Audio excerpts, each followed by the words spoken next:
read from the Bible, obey the commandment, and know who your mother and father is. Tune in to sa.neter, cause he the protector of the gods. I'm talking about Dr. Benjamin, Yusuf, Yacanan, and John Henry Clark. We got a scale on my art, if he light as a feather, let's go and weigh his heart. I am the shrine of Ptah, if you can say I am, better recognize a god. All I see is pseudos and frauds. Kudos to my dogs, judo for you frogs. I think it's time to hop off the environment. Oh, you didn't know? It's environment tough. Oh, you didn't know? It's environment tough. Oh, you didn't know? It's environment tough. Oh, you didn't know? It's environment tough. We'll survive. Comedic knowledge on the rise. Raising consciousness divine. To the truth we subscribe. Jabari leading the way. Shaka Amos don't play. sa.neter don't open the gates. And up and banging the day. It's a family for the culture. Rebuking all you vultures. Subs environment full of soldiers. Unlock your mind, they'll expose you. HOK is the squad. Debating the truth is a nod. Watch where you step in the pod. Or they'll tear you apart. Oh, you didn't know? It's environment tough. Oh, you didn't know? It's environment tough. Oh, you didn't know? It's environment tough. Oh, you didn't know? It's environment tough. Oh, you didn't know? It's environment tough. Oh, you didn't know? It's environment tough. Oh, you didn't know? It's environment tough. Oh, you didn't know? It's environment tough. Time to set the stage with the lights off. Let the little nigga breathe till the fight's lost. You ain't never like the room with the bright sauce. Hail Mary, they despise what the light brought. Let them roach niggas bleed if they can't see. sa.neter TV, what you can't be. They say that murder on my mind, now they can't breathe. Take a picture of the crew, that's your last peep. Oh, I need me, oh love, yeah, that's just me. Keep them jumping like some frogs, so they might believe what the sun say. And they don't really wanna bleed from the gunplay. And like mine, nigga smoking weed on the one-way street, nigga. Yeah, we see we outside with it. Pull up to debates like we might be with it on guard. Side these niggas like bullshit and they fraud. Let me chop them down with the sword. Walk them down like they live hard. This the toughest you gon' be in, we too hard. And you don't really want that smoke, my G. With B sa.neter TV. This the toughest environment, the toughest environment, the toughest environment to be in. The toughest environment, the toughest environment, the toughest environment to be in. The toughest environment, the toughest environment, the toughest environment to be in. The toughest environment, the toughest environment, the toughest environment to be in. The toughest environment, the toughest environment, the toughest environment to be in. Toughest environment, the toughest environment, the toughest environment to be in. Keep that off your lip before you get flipped. We got sources over here, we don't just spit. Too many bosses over here, y'all just legit. Put them niggas in the game, let them get real. Don't even step unless you come in with that scholarship. That economic tip, gotta make a dollar flip. And I might be next, I don't give a damn, a truth rolling with me, so I'm feeling like the son of man. Too many gon' hate, gotta make a stand. I'm just tryna duck the lake, you don't understand. Read them when I greet them, that's my best plan. Head first shit, I'm just saying.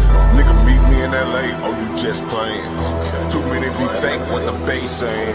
So I tell them they don't want no smoke before they end up in the newspaper next day. Smoke. This the toughest environment, the toughest environment, the toughest environment to be in. The toughest environment, the toughest environment, the toughest environment to be in. The toughest environment, the toughest environment, the toughest environment to be in. The toughest environment, the toughest environment, the toughest environment to be in.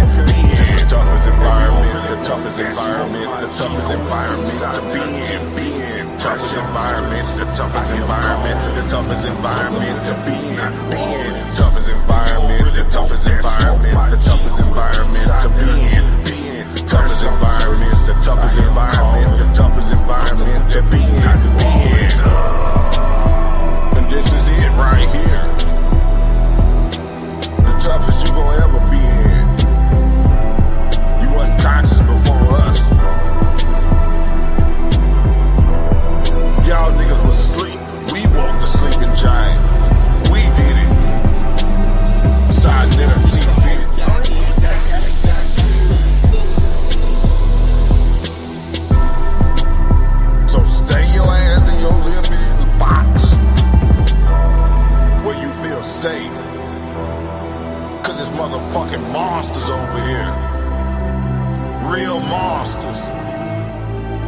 Peace and Pan-Africanism to Brother Herman Smalls in the toughest environment you can be in.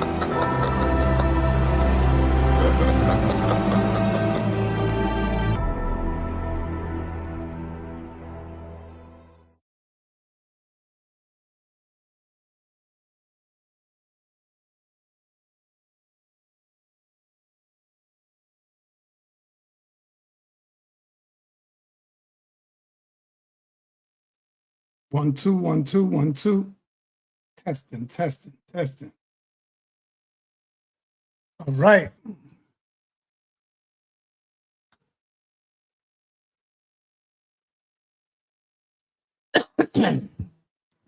Yeah. Testing 1, 2. Can everybody hear me?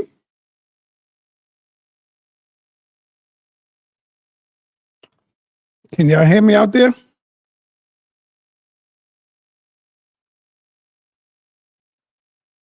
All right, let the people get in the building. Yes, they say yes, they can hear me. All right, first of all, peace and blessings to everybody, man. Friday, made it to another weekend. And let me say this real quick. Young Pharaoh and Nature Boy, when they was with me, when young Pharaoh was with me, I looked at the young brother when I first met him. I met him online. He was doing his thing already. And but when I brought him out of the house, he became bigger than what he was. Just like with Dr. Umar Johnson. Umar became bigger than what he was. And a lot of this stuff right here, the fame goes to their heads. The fame goes to Umar's head. They didn't know how to handle it. Just like Polite, Young Pharaoh, and Nature Boy. They didn't know how to handle it. You know, I didn't give a damn about the fame and all that stuff. That's why I was always putting other people in front. And when I get major interviews, I would call the Tazariot, or I would call Garfield, or I would call Reggie and say, Reggie, how would you like to interview Tariq Nasheed? How would you like to interview David Banner? You know, stuff like that. How would you like to interview Murder Mook? Excuse me.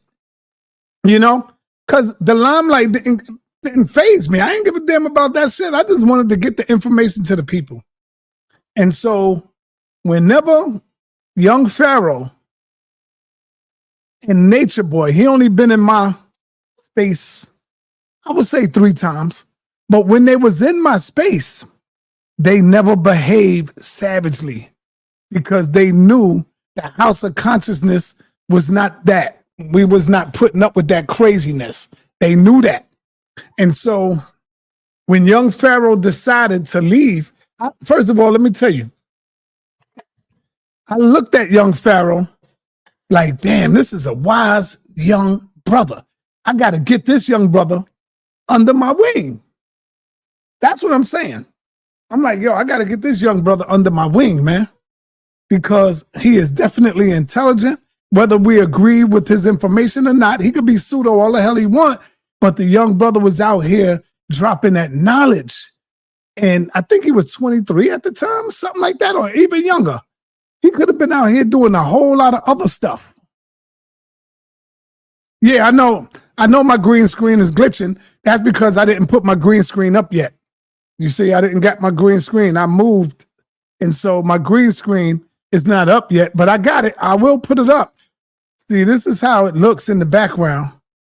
Let me remove it, because I don't got the green screen up. So, yeah. That's how it looks in the background. See? Because I don't have the green screen up. So, I got to get my green screen. I'm going to get it. It's over there on the side. I'm going to put it up behind me. So I'm just using my computer right now. And in my computer, they have what they call one of them things like where you can hit it and say green screen, even though it's not a green screen. You feel me? That's the greatness of these computers right here. Even though it's not a green screen, you can use it as that. Shout out to Mighty Hebrew, man. Great build the other day, yesterday, with the Mighty Hebrew. He went in, and it shows why he's one of the best Israelites on the planet. Speaking about my man, Mighty Hebrew. I'm drinking some dandelion tea. My queen told me if I drink dandelion tea, I try anything. It will deal with my my lungs and stuff. Drink it every day. Drink 3 cups, 3 glasses a day, she said. And so I'm drinking all of this. No sugar, just drinking it raw. Dandelion, raw. She said, just drink it and you'll see you're going to start feeling better. So I'll try anything right now. You know, that root. And so young Pharaoh, back to young Pharaoh. When I heard this young brother, I was like, man, how can I get in touch with this young brother? And I said, man, let me call him up. Let me look him up. And that's what I did. I looked him up, called him up, sent him a message. He already knew who I was.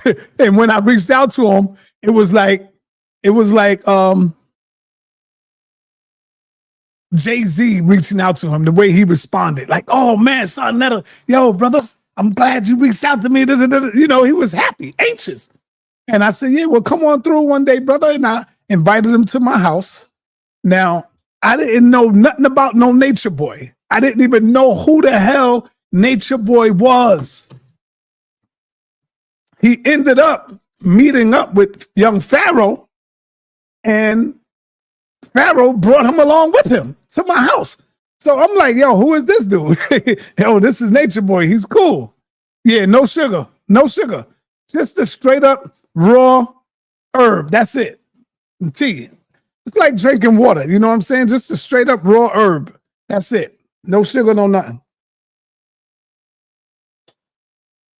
And so getting exposed to the young brother, I was like, damn, this young brother is dynamic. He is awesome. So I said, I'm going to put this brother under my wing and I'm going to promote him and we're going to get out there. And that's what I did. Y'all seen him? Y'all seen me bringing him out, bringing him to my events, introducing them to the people. But what happened? Greed got to him. The General sa.neter got to him. He wasn't dealing with no drugs.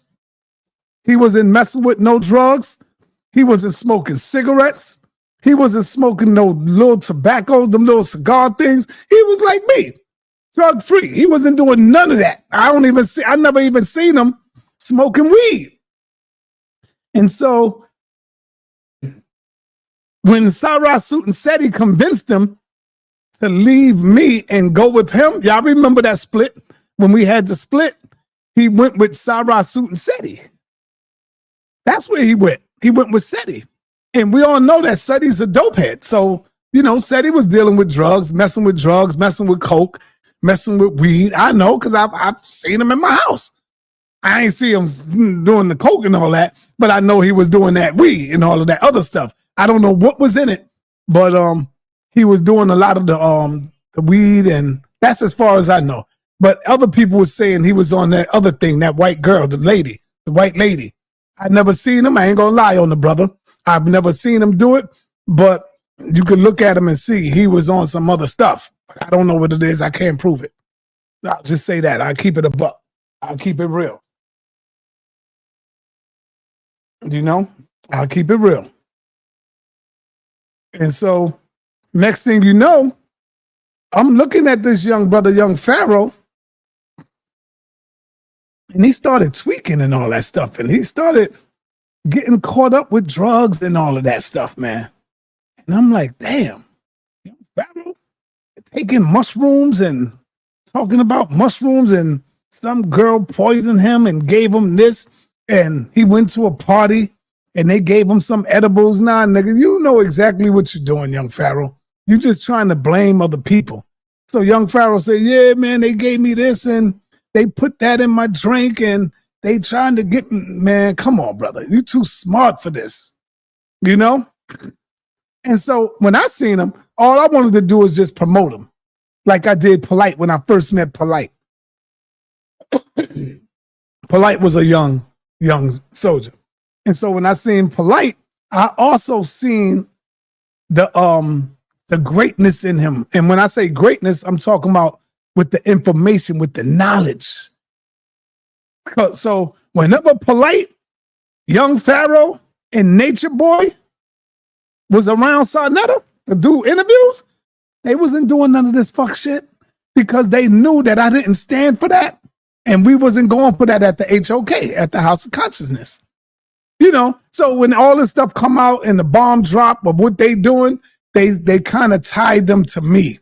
Oh man, he came out of the House of Consciousness. I guarantee you, brothers and sisters, if you was to look at and do a background check on all of these people that been on platforms, you'll probably find some dirt on them. But I guarantee you they ain't gonna say, oh yeah, he come from them or he come from them. They was just using using my name. You know, they wanted to use my name for some reason, you know? And so I should just put it back on the natural way, right? Without the green screen.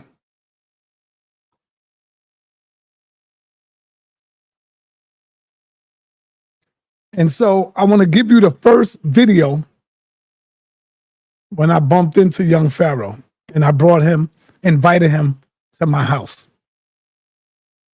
Here it is. And Nature Boy came along with him.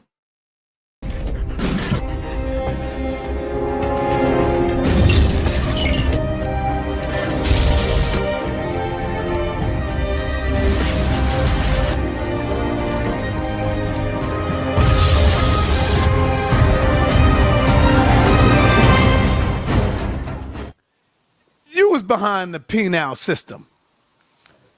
How did you get, tell us about that. What was you involved in, if you don't mind talking about it?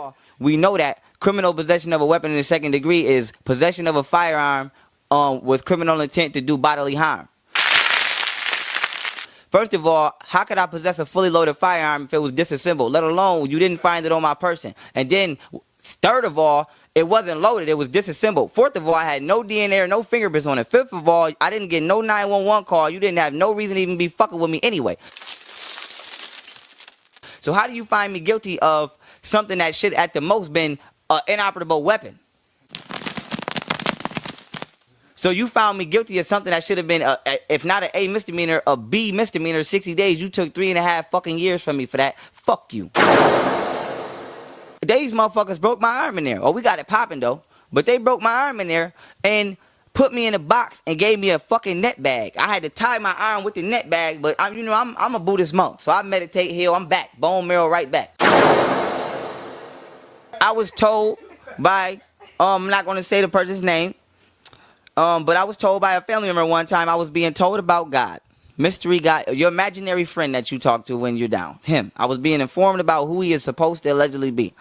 And I remember me being a child. I was 11 at this time. I would never forget. This was made me say, if y'all want to know, Pharaoh, when did you forsake the idea of God? This is when it happened right here. And please don't try to say, oh, you had a bad experience with God and that's what turned you up. No. I was just a kid and I knew the truth because I was closer to the source because I was still, my soul wasn't tainted by this world. So my common sense was fully vibrating. So with that being said, I was being told about God is this, God is that, and he does all this magical shit.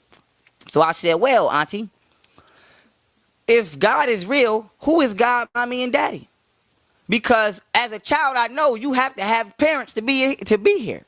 Do you know that? And I said, who is God's mommy and daddy and who is God's God if God is real? And I was popped in the mouth. I was popped in the mouth as a child. You feel me?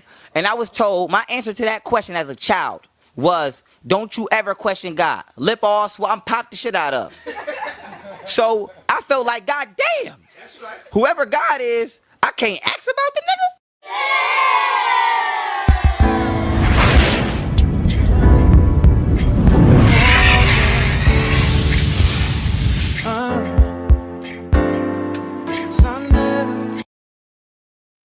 All right, so just going back to this video, when you look at it, right, you can see Nature Boy.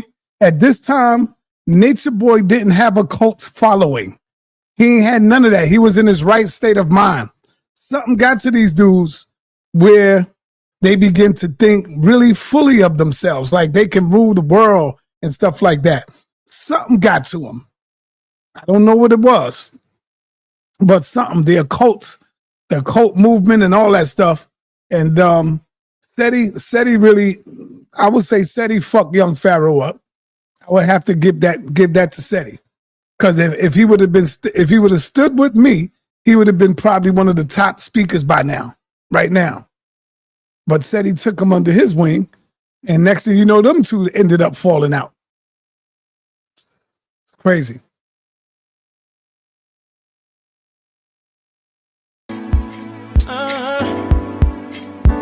Oh yeah.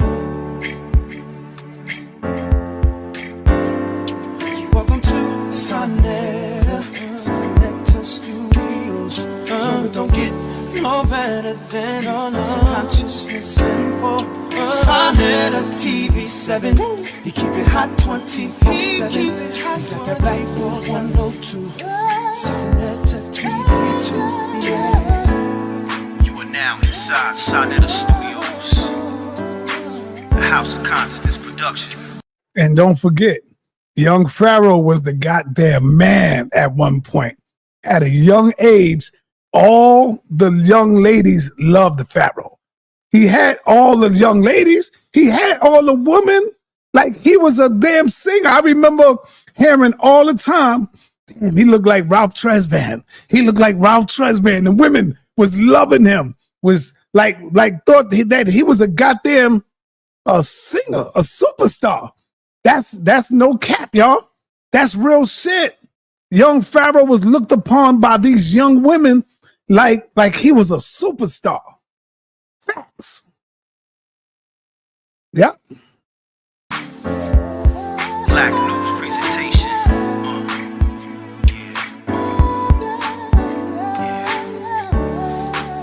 Sa.neter. Peace and black power. Thank y'all for tuning in to sa.neter TV, House of Consciousness production. I got the young God here, Brother Pharaoh. Pharaoh has came all the way from Buffalo, New York. You know what I'm saying, family? To give y'all some information. And my brother Nature is here from Atlanta. First, I want to talk to my brother Nature. Because me and Nature was talking off camera, and he got some powerful information to share with the people. And it's all about Africa. Why are you so infatuated, my brother, with Africa? We're going back to Africa. Talk to the people. Well, I was talking to sa.neter, and I was asking him how he felt about basically moving back to Africa.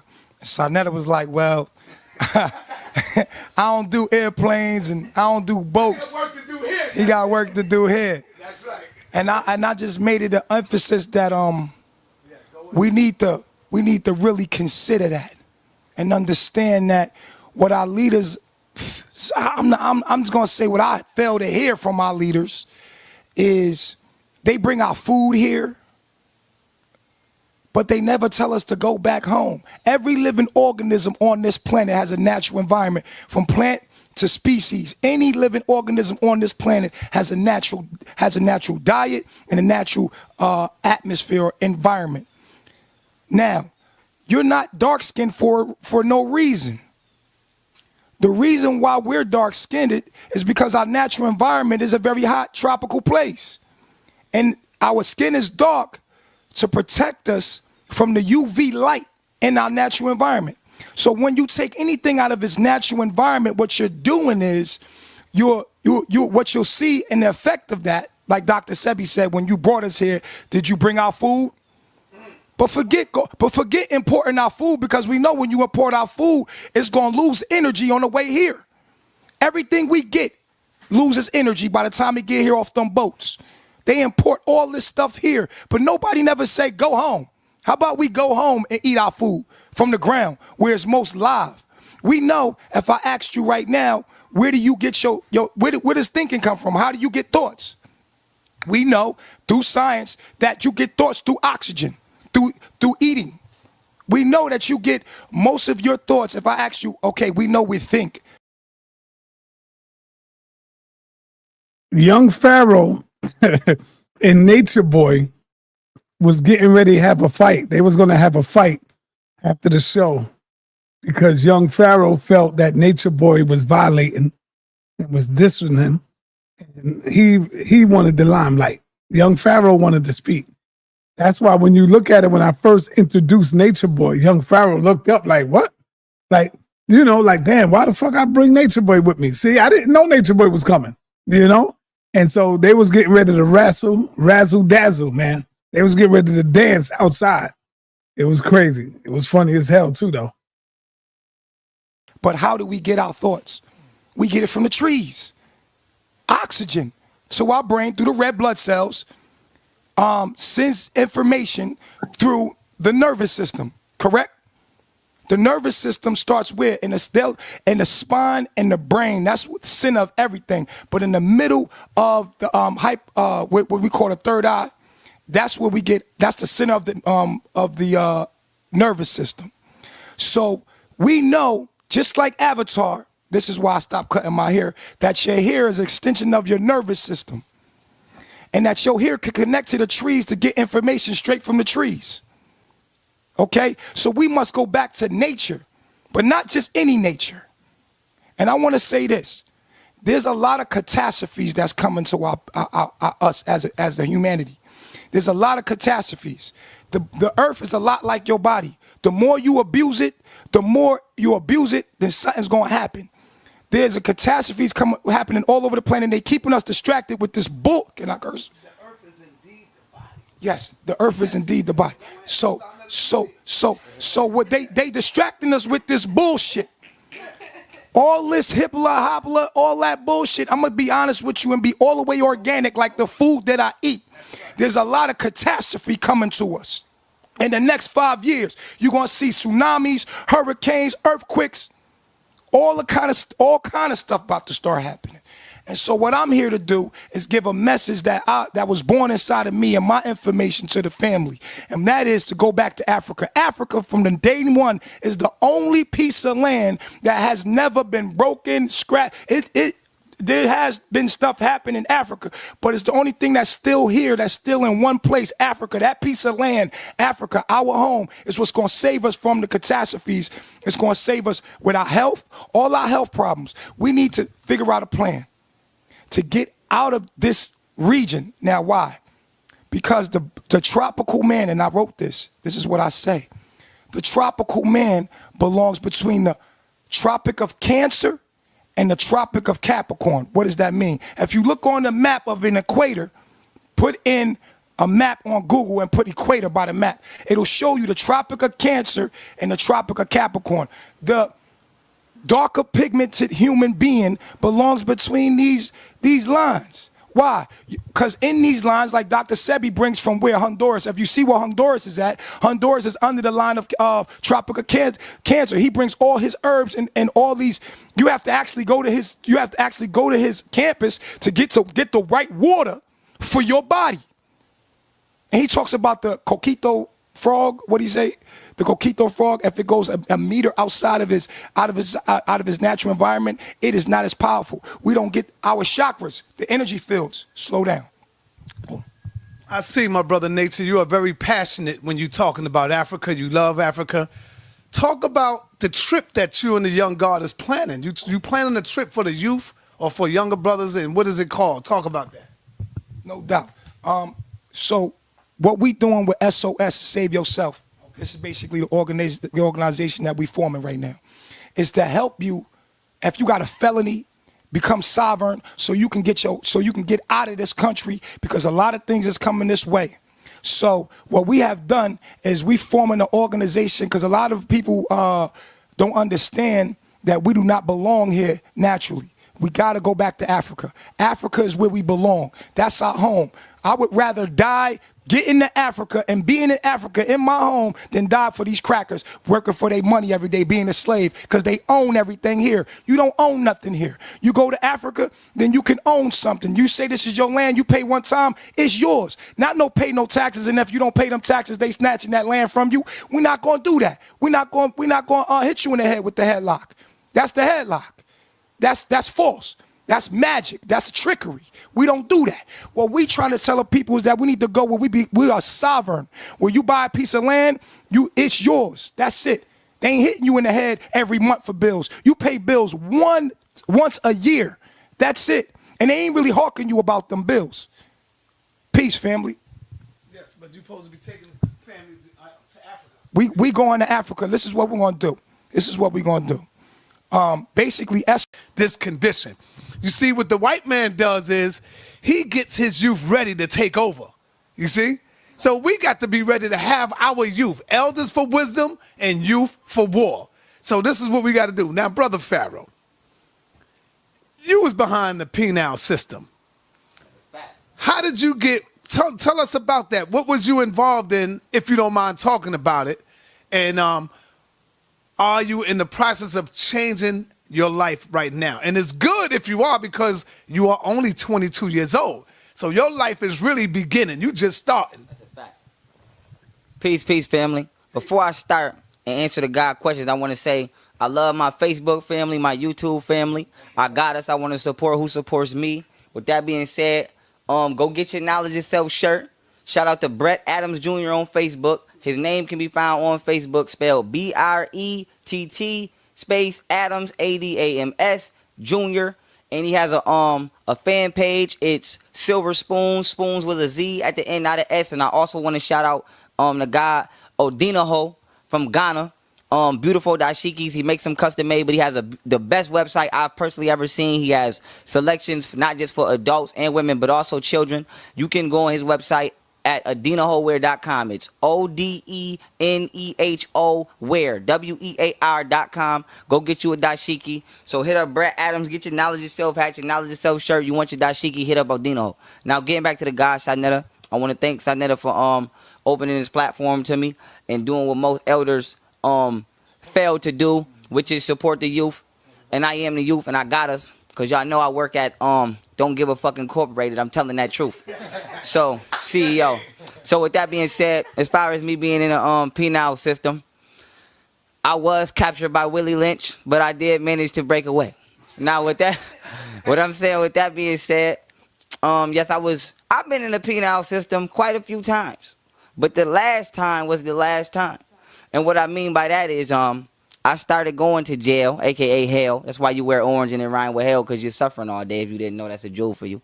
But I've been to hell/jail since I was about 16, 15, in and out, 90 days here, 60 days here, you know what I'm saying? Now, my last time I went, I was 18 years old, and to get into so many details, without getting into so many details, I was charged with the firearm, criminal possession of a fully loaded firearm. Without getting into details of the story, I would just like to say that I was 2 houses over in the front. Firearm was 2 houses over in the back. It was disassembled. It wasn't loaded. I didn't have no DNA, no fingerprints on it. They still charged me with it. They violated my 4th Amendment.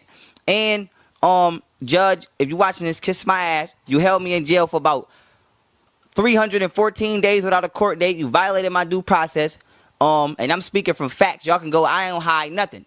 If you want to see transcripts, I'll show you. These people held me in jail for literally 1 year without a court date. They straight violated me. When I went to trial, long story short, I went non-jury trial, hoping that the justice system would serve me justice by the book. And what happened was, the judge at the end of the verdict, my lawyer was basically, because I'm in New York State, so if you know, and you know anything, I ain't Johnny Cochran, but I ain't ignorant to nothing. So if you know anything about the law, we know that criminal possession of a weapon in the 2nd degree is possession of a firearm with criminal intent to do bodily harm. First of all, how could I possess a fully loaded firearm if it was disassembled, let alone you didn't find it on my person? And then, third of all, it wasn't loaded, it was disassembled. Fourth of all, I had no DNA or no fingerprints on it. Fifth of all, I didn't get no 911 call. You didn't have no reason to even be fucking with me anyway. So how do you find me guilty of something that should at the most been an inoperable weapon? So you found me guilty of something that should have been, if not an A misdemeanor, a B misdemeanor, 60 days. You took 3.5 fucking years from me for that. Fuck you. Now, with that being said, I went to trial. They found me guilty on pretenses of, the judge said, this is what he said, y'all. I'm not making this shit up. Since they couldn't assemble the weapon, and mind you, the forensics man said that an officer took this weapon out the evidence locker, took it to the street, and then brought it back. So it might not even be the same weapon you charged me with.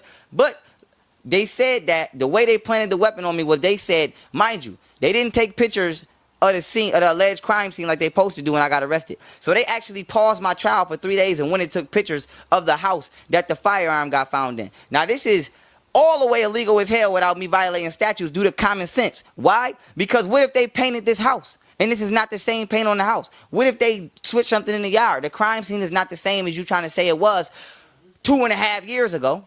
So now with that being said, the judge found me guilty because he said it was paint chips on the weapon that matched the same color of the house, and therefore that links me to possession of the weapon. So you crackers is out of control. Y'all out of control. Y'all is violating people. Y'all, you know what I've been through? You know how many police I done fought in there? I done got my iron. Let me tell y'all something about this Erie County Home Center.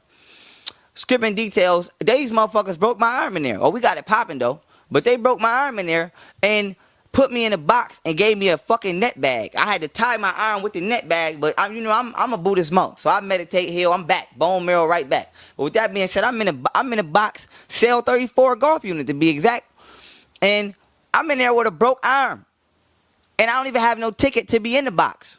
And not only that, my family trying to visit me, and the way the home center work is you could look down out your window and see them coming in. I'm watching my cousin come in and visit me, and I'm on the phone with her, on the jail phone, calling her, arm broke. These motherfuckers is telling her, oh, he's not in the jail. How the fuck I'm not in the jail when I'm on the phone with her? So you let's stop playing games about the justice system. Y'all is the most crookedest motherfuckers. And me personally, I'm not a supporter. And that's why I want to give a shout out to Brother Polite. Thank you for helping me with my status correction. And family, if y'all been wondering why I've been taking so long on the SOS, is because I'm not even going to move that fully until I get my status corrected so that I can have jurisdiction, and the same motherfucker I'm telling you just ran me through the gut wrench won't have no jurisdiction over the positivity I'm trying to bring. So I'm gonna free myself, and I'm gonna teach you how to free yourself, because I'm not your leader. I'm your spirit guide. So don't, like somebody went on Facebook and said Sandra Bland for president. I love the support, but I don't want to be the president. I don't want nothing to do with a corporation. I'm a spirit guide. I'm gonna tell you make a left. Now I ain't gonna make you make the left. So I'm going to just guide you. Now, with that being said, y'all, I love y'all. I love the support. Yes, I have been incarcerated multiple times. I'm not ashamed of it. I've been through things. If you've never offered me a helping hand, or if you've never tried to help me get out of my situation, shut the fuck up trying to make a comment about my situation, because I don't care. Now, facts. Yeah, see, this is why I love the youth, man, because, yo, they speak from the heart. They speak their mind. They not here trying to make shit sound sweet. You know, they just giving it up raw to you. Now, my brother. Now, when you look at young Pharaoh and you look at Nature Boy, you see the difference from now and today. See how they in their right frame of mind? Young Pharaoh wasn't dealing with no marijuana, no smoking, no drinking, none of that nonsense. Nature Boy, he didn't even have no woman at this time. He didn't have one woman, one sister at this time. The only thing Nature Boy did have was a couple of boyfriends. He had some boyfriends because Nature Boy was dipping and dabbling. And I didn't know this. I didn't know this until some videos start dropping. And the videos that was dropping was when he was in the club and he was a security. And then he started doing some strange things for white people, you know, and I saw the video and I couldn't believe it. And I was like, what the hell? Is that Nature Boy? And then he started admitting it later on. It started coming out. And I was like, oh my God, these dudes is crazy. This dude is wild. You know? So it is what it is, y'all. And then I remember him getting like a $50,000 check from somebody who loved him so much and wanted to support him. Nature Boy received $50,000 donation from somebody, from a fan, y'all. And guess what he did with the money? He bought everybody motorcycles. Not motorcycles, but those dirt bikes. Did y'all know that? He bought dirt bikes for damn near all the people that he knew. He used to cut hair. Nature Boy used to work in the barber shop as well. And he used to cut hair, and he ended up just buying dirt bikes. Yeah. That's how he got rid of all that money. He lost all that money real quick. How did you get into the knowledge now? Because now I go on your YouTube page and I see this nothing but wisdom coming from a young soul like you. It's like you have an old soul with the young spirit. So what brought about the knowledge? How you get into the consciousness, brother? Peace. So, to answer this question fully, the knowledge was always activated in me. And I tell people this all the time. Like when I was a kid, like I give y'all 2 instances. First, I remember I was 6 years old. I was 8 years old. I believe I was in 3rd grade. I had a teacher. I want to say her name was Miss Landwehr or Miss whatever her name was. And I remember we was talking about religion in school. We wasn't supposed to be. But I always been in tune, and hopefully this example can give y'all a foundation I'm talking about. Long story short, my common sense, my tahuti, the left hemisphere of my brain has always been activated. Now, she was talking about animals and Noah's Ark and animals in the Bible. Now, me as a child, I had got sent to the office because I raised my hand like I was instructed to do when I have a question. And when she called on me, she said, yes, we're going to say Pharaoh. She said, yes, Pharaoh. I said, well, Mrs. Such and Such. The Garden of Eden could have never been, Adam and Eve couldn't have been white. They couldn't have never been Europeans. And she said, why? And I said, because all the animals you just named was in Africa. So ain't none of them animals in Europe. So how are you trying to say Europeans, the Garden of Eden is anywhere in Europe? And I was sent to the office for that. Story number 2. I was told by, I'm not going to say the person's name, but I was told by a family member one time I was being told about God. Mystery God, your imaginary friend that you talk to when you're down. Him. I was being informed about who he is supposed to allegedly be. And I remember me being a child. I was 11 at this time. I would never forget. This is what made me say, if y'all want to know, Pharaoh, when did you forsake the idea of God? This is when it happened right here. And please don't try to say, oh, you had a bad experience with God and that's what turned you up. No. I was just a kid and I knew the truth because I was closer to the source because my soul wasn't tainted by this world. So my common sense was fully vibrating. So with that being said, I was being told about God is this, God is that, and he does all this magical shit. So I said, well, auntie, if God is real, who is God, mommy, and daddy?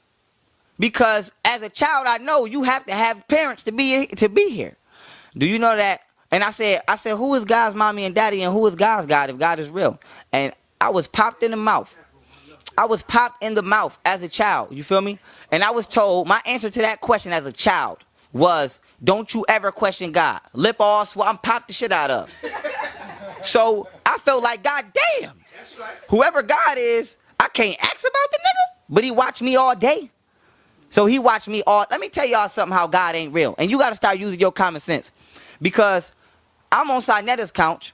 Thankful to sa.neter. But I got famous off the couch in my damn house with no shirt on. So with that being said, my inbox gets flooded. And I can't, and I try, believe me, I try. I cannot answer everybody who inbox me. So if I can't answer everybody who inbox me, that's not everybody on the planet. Everybody on the planet don't know I exist. You telling me it's a man in the sky who knows everybody on the planet and answers all inboxing prayers coming to him? Sit the fuck down. So with that being said, the knowledge has always been awakened me. I have always rebelled. It's just, I would say that like Hitler once made a statement. He said, every man must go into solitude before he can achieve greatness. And me doing my astrology chart, not getting into detail, it was already prophesied by the astral plane that I would go into a state of solitude for a certain amount of time in order for my soul to evolve. So jail was just a physical manifestation which was needed to cultivate me spiritually. So all the knowledge I already had within me was just activated due to me being able to actually think, because my life as a young man was so hectic without me getting into details. Most people know about being in the streets, kicked out, all that, hustling, doing what you do, all that. You can't think. So anybody will tell you like, oh, Pharaoh always been a nerd. You know what I'm saying? Or Pharaoh always been smart. Like even when I was on the block, I had a book. Anybody will tell you that. I was, hold on, let me hit this lick. All right, now back to my book. So with that being said, I always been intelligent, but I never had time to allow my mind to fully do what it do best, which is get on the correct path and then project itself out into the physical realm. So now when I went to jail, I had nothing to do but think. And mind you, I was always getting into shit, so I was always in a box. So I really had nothing to do with think. And as I was allowing the knowledge to come to me, it just kept coming and coming. And I learned that I became my own best friend. And with that being said, me and the God and the best friend inside of me has a message for you. And today that message is the Bible is based off astrology. So with that being said, oh yeah, quick, if you want to contact, first of all, shout out Slap, shout out to the goddess Kanisha. Shout out to all my family. Once again, you can hit my fan page at The Black Woman is God, all capital letters. Hit my Facebook page. Sandra Bland is going to be the Pharaoh head. It's going to say we are coming back. Also, you can hit me on YouTube. My YouTube name is Pharaoh Allah. I'm getting told that it's hard to be found. So if you can't, just go on YouTube and type in Pharaoh Spirit Diet. It'll bring you to my video. From there, hit my channel, and the rest is up to you. Shout out to the family, and it's time to do our thing. You said the black woman is God. Yes. You said the black woman is God. How can you show and prove that? Thanks for asking. So, the black woman is God in more than one way. But now we're going to deal with, because most people, pineal glands are not activated. So I got to start with the physical realm before I take you to the spiritual realm. The physical realm is just nothing more than, because we know that sunlight creates physical matter. So anything outside of the sun cannot physically exist. So if there was no sun, there would be no physical existence, but yet there would still be existence, just not on the physical realm. The physical realm is the third dimension. So the black woman is God on the third dimension because, and just sit your Bible down, sit your religion down, sit your ego down, and absorb these facts and integrate it into what you have been taught and see what don't match and go from there. Because like I said, I'm a spirit guide. I ain't your leader. I don't give a fuck how you live your life. I live mine according to truth. So with that being said, let me take you baby steps. We know that the Caucasian deems himself a patriot. So we know that he lives according to a patrilineal system. So we understand that before the Caucasian ever stepped foot in the, what the guy said earlier, the throne of where we come from, which is Africa, we were living according to what you call a matrilineal system. So to give you quick definitions, a matrilineal system is a system where the queen rules, or basically the woman is first. She's the head. A patrilineal system is where the man rules, or where the man is first. He's the head. So with that being said, our ancestors were in tune with nature, and our ancestors are the ones who deemed the earth Mother Nature. Hence you get meta-neter or medu-neter. So our ancestors were living according to a matrilineal system. When the Caucasian came, he took away and stripped not only our diet, the way our culture, our customs, he took away the very system that we operated under, which is the matrilineal system, and forced the patrilineal system. And one way he did this, the major way he did this, was he imposed his patrilineal system on your subconscious through religion. So now it is two ways. Before I get into the scientific basis of how the black woman is God, I have to show you mentally why you don't understand this and how our ancestors understood this. So staying on point. For example, I'm gonna hone in on Christianity because that got all our people in the headlock, the arm bar, and the ankle lock. What Kurt Angle on your other leg. So with that being said, Christianity, you refer to the Holy Trinity as three men. You refer to it as Father God, which is a spirit, and then most Christians will say, well, God is a spirit. Why you call him Father then? So you refer to Father God, the Holy Ghost, and Jesus Christ. All three are linked to what? Masculinity, men. So now, the only time the Bible speaks in Genesis, which I'll be getting to in my build, Genesis is the origin and production of something. When you understand Genesis, the only time it speaks on the origin and production of the female is when it falsely states that God created Eve from Adam's rib. So now subconsciously, you have been programmed to believe that I, as a man, hold some superior covenant with the Father, another man, God, and women is just somebody that God made for me because I was alone and I was bored walking around. And she just comes from my rib. This is when they say the devil will go out and deceive the nations, this is a part of that category. He has deceived your very subconscious and your genetic state of being. Now, going into the black woman being God. The Adam and Eve story is 100% false. Why? Because math doesn't lie and science doesn't lie. Now, to keep it basic for everybody, when you were in high school or whatever grade level your teacher introduced this to you, you had them show you in science class the X chromosome and the Y chromosome. And they were trying to distinguish to you that the X chromosome was female and the Y chromosome was male. Now, as I said in my other video, numbers don't lie. 2 comes after 1. So using common sense, the letter Y comes after X. So how can the man come up for the woman if science deems the man or kind of conceptualize the Y chromosome to come after the X just by the letters they chose to use to identify with the origin of these genes? But now, getting out of common sense and going back into science, the X chromosomes are 2 big X's in equal size. When you get to the man, which is the Y chromosome, you have 1 big X and 1 small baby Y. Now, Y is a great letter for this topic because it's a question you never ask. Why? Why the hell is that goddamn Y so small? The Y is small because it's actually 5 times smaller than the X chromosome, because when you take 2.8% of the X chromosome's mass away from itself, it becomes defective and it becomes a Y chromosome and you produce a man.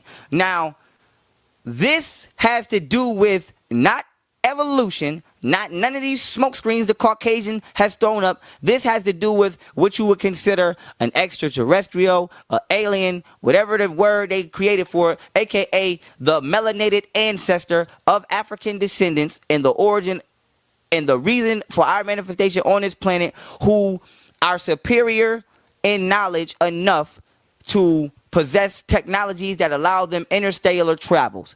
And this is where genetic manipulation or enhancement, not even manipulation, genetic enhancement and engineering first took place, and the man was created from the woman. So Adam didn't create Eve, Eve created Adam. And for further detailed characteristics for my description, this is why, men, you have nipples and you don't use them one time. You come out the womb and your nipples are useless, and when you go back to the source, your nipples were still useless. You never produced milk, you never breastfed, you never did nothing with your chest but bench press a bar and that's it. Make it puff up. You don't use your chest for nothing. Why? Because it's defective. You are a defective offspring of the female. So when it comes to God, because I know a lot of y'all saying, well, the black woman ain't God and the man is God, she's a goddess. First of all, you playing with concepts you don't understand the origin from. God and goddess come from the term neter and netert, and they stem from neteru. Neteru is the totality of God. This is where you get the yin-yang principle from. God is the totality of feminine and male aspect together. So the word God and goddess is just Caucasians taking our language and putting it in an English form to give themselves something to conceptualize and stand on. So now getting back to God, if you go in a dictionary right now, out of all the other bullshit definitions they got in there, one of them just so happens to be God is somebody directly involved in creation. So now when me saying a black woman is God, I'm not talking about what you've been taught God is, what you think Father God is, or who you think Allah is, or who you have been misinformed by the Caucasians to think is whoever this man is. I'm talking about what the dictionary says. The black woman is somebody directly involved in creation. You don't get pregnant. You don't carry a child. You don't give birth to a child. And when a child comes out, it doesn't seek your nipple. It seeks the mother's nipple. She is directly involved in creation. So the black woman is God. Why? Because she didn't only create civilization. She created you to help her create civilization. So the black woman, the black woman's feminine energy has been pushed out. Why? Because black people, you have, like, okay, they like to say when the white man came, he gave you the Bible and he took your land. But land exists not just physically for you to stand on, it exists mentally. Mentally, our land was science. Now, I don't mean science by just knowing, oh, the stars are and the carbon. No, common sense has to do with science. What the Caucasian did was he said, well, damn, these people think this way and they thrive this way. So when I enslave them, I'm going to make them think this way and thrive this way. Now, how does this show forth and prove itself? Through common sense, science, logic, Tahuti, left hemisphere of the brain? Because, damn, black people built pyramids. We did all kinds of great shit when we was living under a matrilineal system. When we was understood that we came from the black woman and we was in tune with our extraterrestrial ancestor beings. Damn, ever since black people been fucked up, guess how we've been living? Worshiping a masculated God under a patrilineal system. Sayings like, this is a man's world, or bitches ain't shit. That's not African. Yeah. Pharaoh Akhenaten would have never even conceptualized that thought to say no shit like that. because his mind wasn't patrilineal. So the reason the black community is so fucked up today being straight raw is because you share the same mind as a Caucasian. So the same police officer out there who beating your ass and snatching little girls out the chair, you go home and look at your wife the same way he do, as second to you. So until black people return to their correct framework mentally, you can't even start trying to think you're going to work on the physical because your mental not right. The mind manifests physical reality. Your mind is no longer original, and that's why your physical reality is no longer original. In DNA, like I said, DNA receives information through the sunlight. This is why in Kemet, in hieroglyphics, you can see DNA is symbolized as a lotus flower. Or even if you go to Buddhism, they symbolize Buddha coming out of the lotus flower. Buddha means enlightenment. Enlightenment means intelligence. Intelligence comes from the DNA. This is why this is why they depict the lotus flower as being born out of the mud, because the mud is symbolic to melanin. The black DNA is coated in melanin to protect itself and absorb the sunlight as energy. So that's basically a genetic plant inside of you. We know plants intake information through sunlight. Your DNA intakes information through sunlight. Now, being a defective offspring of a female black man, your DNA is computing from the universe that is who I need to be protecting. This is who I need to be the bodyguard of. So now what the Caucasian has done, he has mentally and spiritually convinced you to go against your genetic makeup. Your DNA, okay, every black person as a kid, mama jokes, automatic fight. You might not even really knew your mom. You might have been an orphan. As soon as somebody said, that's why your mama look like this, it's a fight. Why do you feel so strongly about protecting your mother? It's because your DNA is processing this information for you to do so. It's not till Christianity, Islam, Israelite, all this fuckery come into your life that you become mentally configured to go against what your DNA is telling you to do. So your DNA is telling you as a black man to stand strong by your black woman. But the Caucasian gives you religion to make you go against yourself so that he can advance on you. That's what he's doing. So for everybody sitting at home right now, if you feel like, oh, brother tripping, and like I done been told all kind of things, I'm pussy whipped, I'm da-da-da-da. You are the patrilineal slave who I'm talking about, and you are a fool, you are a slave, and you are going against your genetic makeup. Your DNA and your mind is no longer in sync because you share the genetic link or lineage with your black mother ancestor, but you share the same mind as the same person who beat your ass and won't give you no rights in this country. And we getting ready to get on to the show. Before I go on, I'm gonna let the guy speak. You got something you want to say, family? But I mean, it's fire. We lit. No doubt. I just want to add to that real quick, so there's no confusion. What the brother is basically saying is that the black woman is, when he say that the black woman is God, let me say this, because I don't think people understand what he mean when he say that. God is all things. God is energy, everything. Okay? Let's not get it twisted. But in nature, there's always order. It's a circle. It's running. It's a clock. The sun comes up at a certain time. The moon comes up at a certain time. Everything is on a clock. The human being is the only species on this planet that can live out of harmony with that clock. Now, in that clock, there's order. You see, the sun ain't coming out at the same time as the moon. Okay? In that order, what he's saying is that everything came, as far as humanity, came from that black woman. We know it's scientifically proof that black women could procreate without us. And that scientifically, and I don't even have to say scientifically, I'm going to speak to your intellect.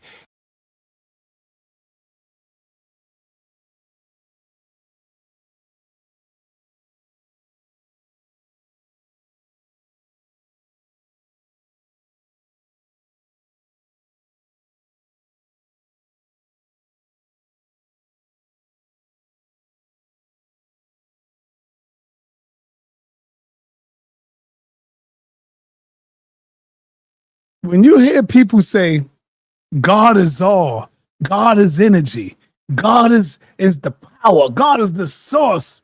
Listen to me for a minute, y'all. I know y'all ain't ready for this, but you will get ready one day. You will reach this level that I'm on right now. You see? So I'm going to tell you what God is. God ain't shit. God ain't shit but a goddamn word that the white man came up with to describe his Superman and his superpower. That's all it is. No one came. There was never a God force that came and said, call me this. It's just a word that they came up with to describe it, to put fear in your fucking silly asses. That's all it is. That's all it is. And I know y'all looking at me like, God damn, this nigga sa.neter is a demon. He said God ain't shit. I'll say it clear for you. God ain't shit, but a word that the Europeans came up with to describe something that can be all powerful and almighty. And we cling to it. So you are an atheist? No, I'm not an atheist, my brother Keon. That don't mean I'm an atheist because I'm a step above you when it comes to dealing with that. No, look, my head don't screw off and on. See, yours screw off where you can take it off and pass it on to somebody else. No, brother, I'm just more advanced now to know what it is. It's just a word that the white man used to describe something powerful. That's all it is. Huh? So therefore, that's why you think everybody could come up with their own definition of what God is. God is the man. God is the black man. God is female. God is energy. God is this. God is almighty. God is powerful. God is the higher power. Why do you think they got so many different ways to, explain what God is? Because it's nothing but a word that the white man came up with. And when you realize that, you will understand. You begin to move on and understand that shit. That's why I could say everything that they was talking about in the Bible describes you. You are that what they was talking about. You are the goddamn devil that they was talking about. You are the God that they was talking about. Because why? It describes man, woman. That's what it describes. And the minute y'all wake up and see it, you will understand a little clearer that everything that this God in the Bible talks about doing, you can do. You are the creator. Why do you think we stuck here? Because y'all not show forth in your power. You waiting on someone else to come and, lead you. Nigga, you the God force on the planet that they was talking about. You the goddamn devil. Inside of every living thing, you have a higher self and a lower self. When you act out on your lower nature, guess what? You're being wicked. Don't they say, oh shit, that nigga being wicked? Well, what is wicked? Demonic, devilish. God damn, he just raped a 7-year-old girl? That's demonic. That's devil. See? Not no goddamn Quran, not no goddamn Torah or no Bible is going to try to tell you what is right and what is wrong. That shit is innate in us as human beings. Huh? It's innate in you to know what is right and what is wrong. Check. I hope I make myself clear, man. Because I'm tired of trying to teach y'all and y'all don't want to listen to this. And when I say teach y'all, I'm not talking about those who already are advanced. I'm talking about the slow gas people. Because I know a lot of y'all that's in here, y'all already know this knowledge. I'm talking about those who are still like brothers like Keon. Keon dealing with slow gases. You see? Brothers like Keon. Brothers like Yara. Brothers like Apostle. I'm not really trying to get Apostle. Because his ass, he's going to realize that he lived his life a lie. He lived a lie. That's your sixth chakra. The woman created us to protect her. We was a mutation of her to protect her. That's a fact. And you ain't even got to research that. Just think about that for a minute. A man is hard. What's the difference between a male and a female? It's testosterone and estrogen. Testosterone and estrogen. The male has an overload, the endocrine system, which is the hormone system, has an overload of testosterone. If you think about the male penis, you will notice that it's extended clitoris, and the testes are the ovaries. Now, you might not want to hear that, but we're speaking objectively here. The fact is that the male is an underdeveloped female, that we came from the female created us. for her protection. That's why the male, what makes a male's body hard is testosterone. What gives him an Adam's apple, what makes his voice deep, is testosterone. This all comes from the female. So let's have order. Nature is a wheel that has order. Like I told you, it's a spinning wheel that has order. Let's have order in everything we do. And what they have done is mix that order up. Not to say that God is. You see how lovely he talks about the female? Because when they were with me, they knew I wasn't going for that nonsense. Now, when you look at them, the female ain't shit. He would get them to fight each other. He would get them to bash each other's heads out. What happened to him? What happened to Nature Boy? What happened to young Pharaoh? Huh? The drugs got into them. Y'all seen when the last interview I did with Nature Boy, when he was smoking, he said that this smoke, what he's smoking is some real shit. That's what he was telling you. You know, they taking all these mushrooms and all this shrooms and all this craziness. Now the black woman ain't a goddamn thing to them no more. But in this video, when I first met them, they knew they couldn't come in my house with that nonsense. Check. Just energy. We're going to address the positive and negative. That's all that this is. Not about black and white as much as it's about positive and negative energy. Okay, so let's talk about that demon of negativity that needs to be addressed, and that is confusion. And yes, I want to say this before I give you the mic back, that we need to stop looking at the white man as our enemy. We don't have an enemy. The only enemy we have is ourselves. The white man can't do shit without us.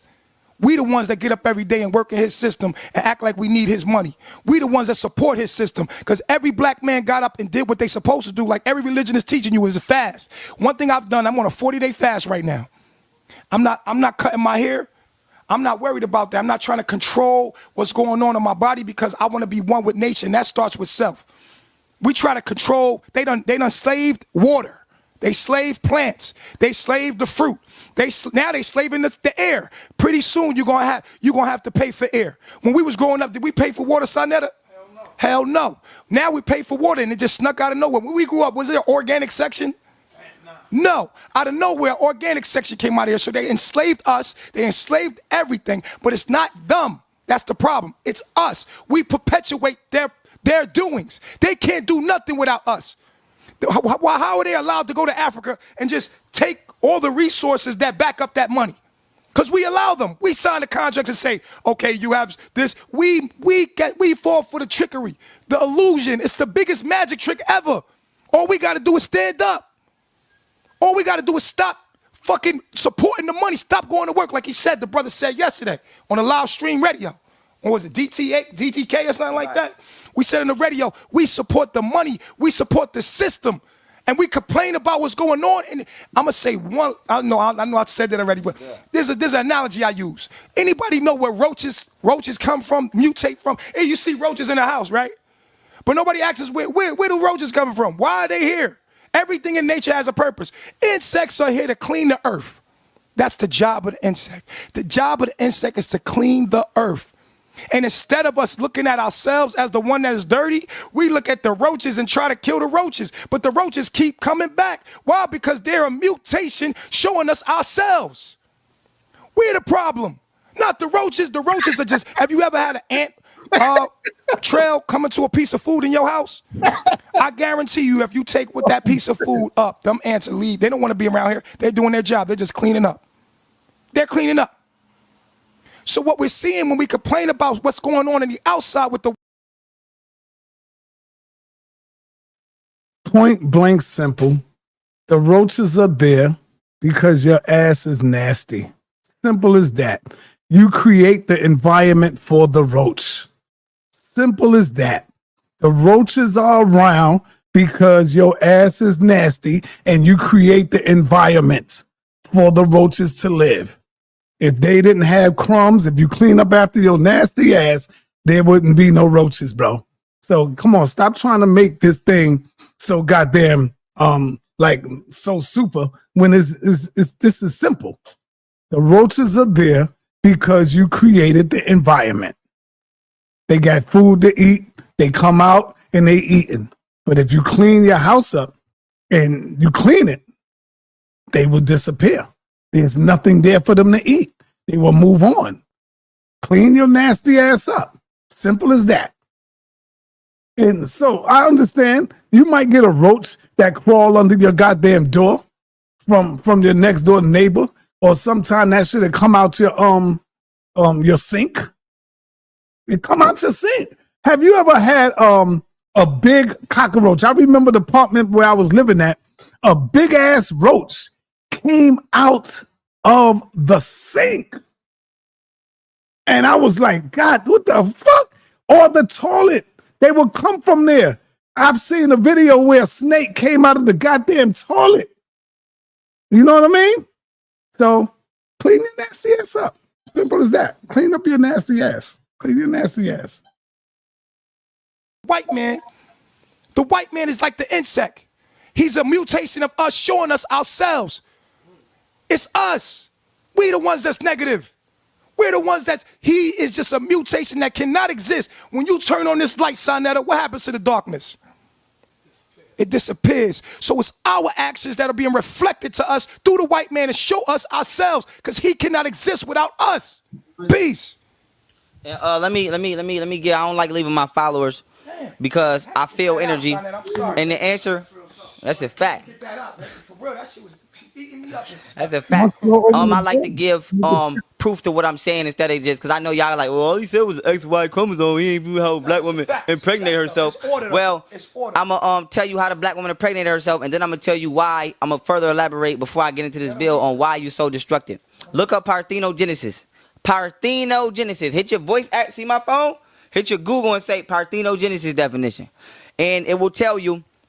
Long story short, when an organism can fertilize or impregnate itself without the help of a male counterpart. Now, I know a lot of people like to get fancy and say, well, it says that mammals can't do it. You don't study genetics or biology because you would know that we're not mammals. We have reptilian DNA. This is why the first part of our brain right here is called the reptilia. And guess what the first layer of your brain deals with? Your physical self. This is why you have webbed hands. This is why when you're in the womb, you look like a little tadpole. This is why when the woman is pregnant, she has what? Eggs. I don't know no mammal that got eggs. Now, it might be one now that they made in a lab, or maybe I didn't do the knowledge. But to right now, 22 years of physically manifesting myself within this physical shell, I never seen no mammal with no eggs. So, do the knowledge. The black woman, what happened was, in the bone marrow of the black woman, she has lost this ability because her X chromosome is not as strong as potential anymore. So she has lost this ability. So don't try to get smart and say, well, when I see a woman, I'm going to do it. Because that is no longer a reality anymore. The reality now is that she doesn't have that ability unless we start genetically strengthening ourselves. But that's another topic. Now getting back on, we need feminine energy in the world. That's what it is. Facts. Now getting back on point. It's out of balance with too masculine. Facts. Now what happens is the black woman was able to produce semen in her bone marrow and release this semen out of what you call her Bartholin glands through what you call the Bartholin duct. Now the Bartholin gland is two small pea-shaped, pea-sized organs on each side of the woman's vagina, and you barely can see them because they are underneath the layer of the skin of the vagina. But if you feel around, you can feel them. They feel like little bumps. Now those Bartholin glands secrete liquid, fluid, out of what you call the Bartholin duct directly into the chute of the vagina. And this is how a woman's vagina now gets wet. She don't need your help to get wet. So now picture her getting wet. At one point in time, this moisture contained semen. And when she got wet, she impregnated herself and gave birth. And this was going down up until the fact our ancestors came down here and due to genetic engineering, we were created to be her bodyguard. And now when you look at the Caucasian, by him taking your mind away, and this is why I'm finna go into any creative, put this in your mental lab. The creation is always in the nature of the creator. And I'm finna go into that. Now we were created to be the bodyguards of the black woman. Why? Me using my divine intellect, I would like to say maybe because the ancestors knew they was finna take a 3,600 year leave, and they didn't want to leave God alone. So they left God with bodyguards. Why does this make sense? Because the Caucasian does what? he takes the black man out the picture. Why? Because it leaves the black woman open season. And what do he do with the black woman? He crush her mentally. He don't crush her physically. Even in slavery, somebody like me, I was killed on a boat. I didn't even make it. I was killed on a boat. They was making an example of me on a beach shore of Africa before I even got to the Atlantic Ocean. So what they did was they take us out the picture.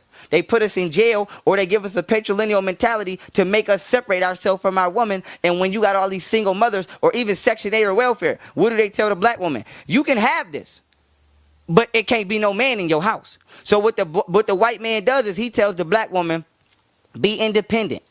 Be independent of your bodyguard. You don't need no black man. I'll be your man. I'll be your imaginary man. I'm gonna give you a house for free, Section 8. I'm gonna feed you food stamps, WIC checks for your child. But all in return for me being your man, he can't be your man. So what the white man does is he uses his patrilineal system to get us to not only get out the picture, but to believe it's right for us to be out the picture. Because when you're not in your baby mother life, you don't say, damn. Most black men don't say, damn, well, this is God. Let me be in her life for God. Even if we don't get along, let me form her. Nope.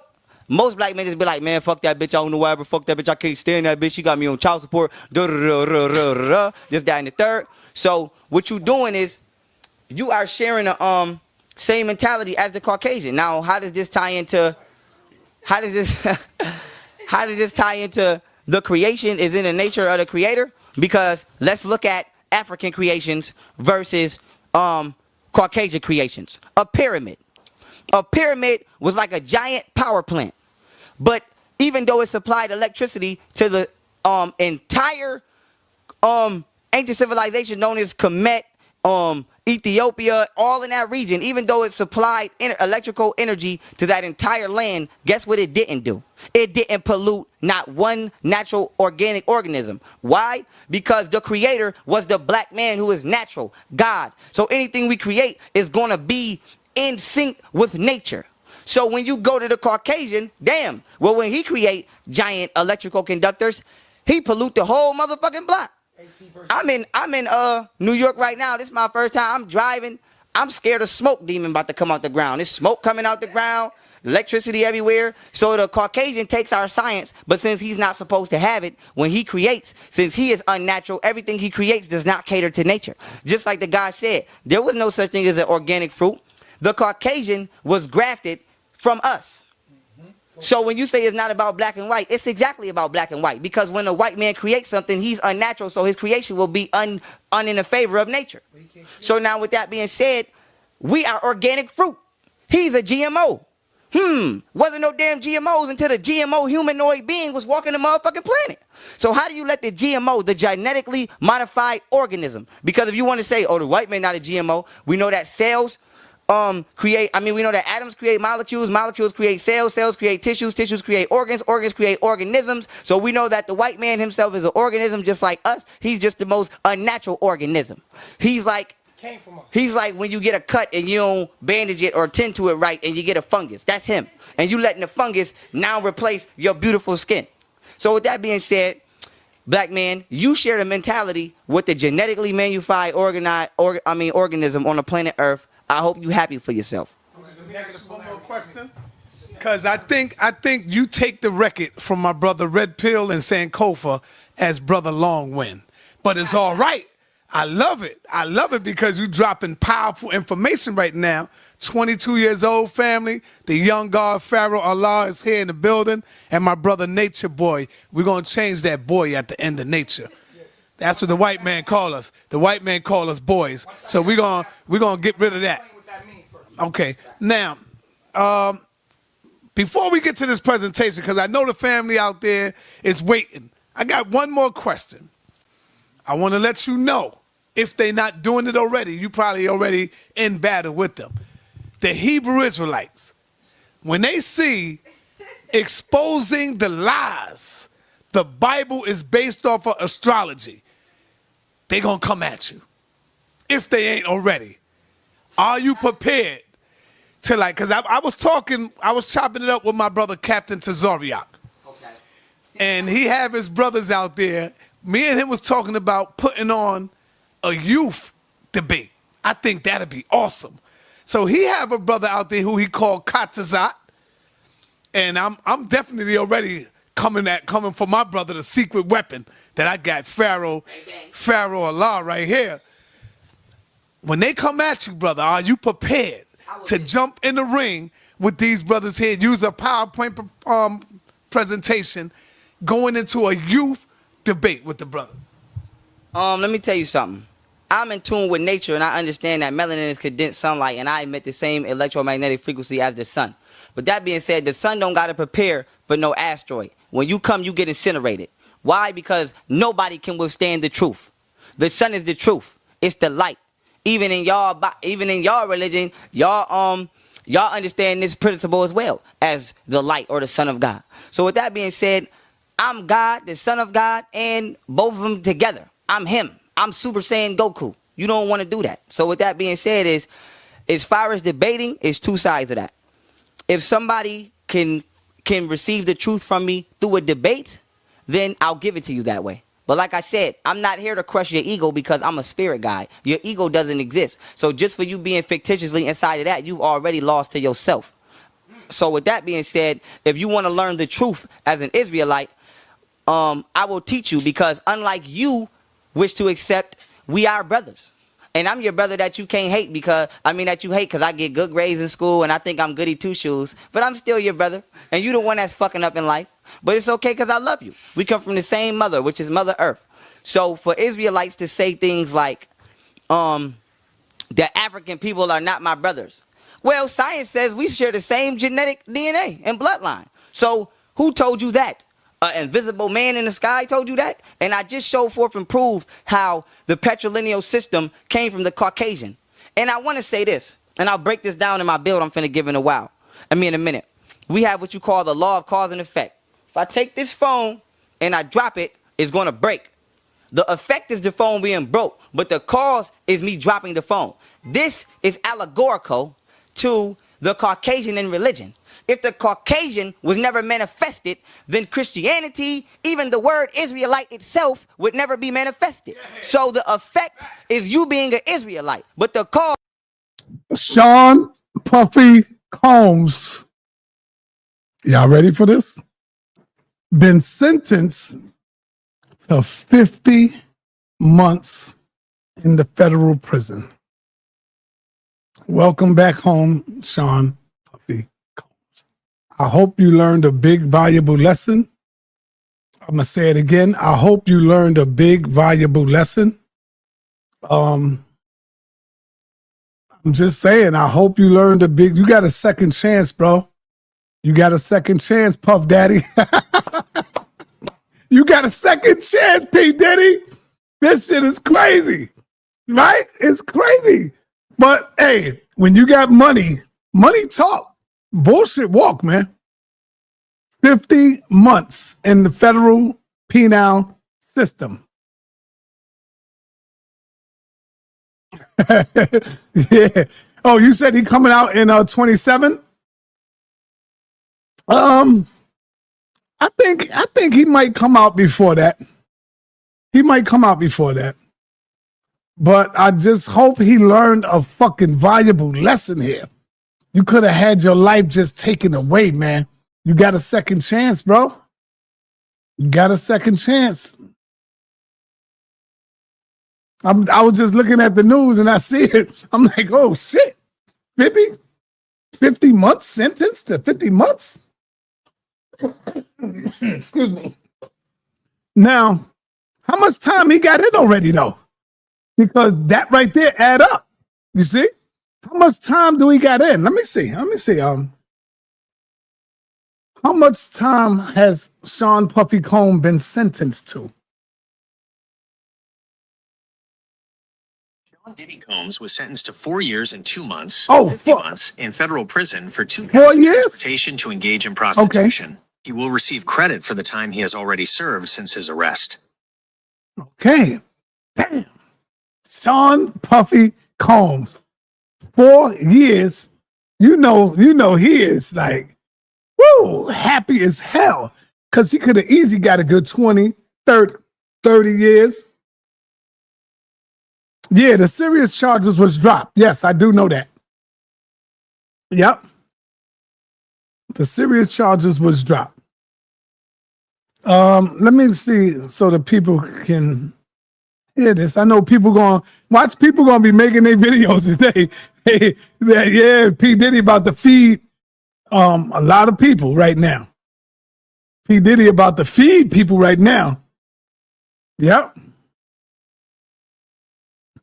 People about to eat off of this for a minute. They're going to eat off this for like about a good week. I would say a good week. They're going to eat off of it. You know? I ain't going to touch it. I don't care about that shit. But hey, it is what it is. It is what it is.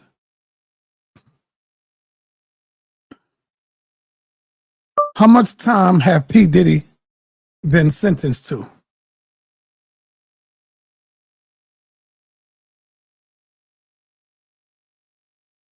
Sean Diddy Combs was sentenced to 50 months in federal prison, just over 4 years, for 2 prostitution-related charges, with credit given for the approximately 13 months he has already served.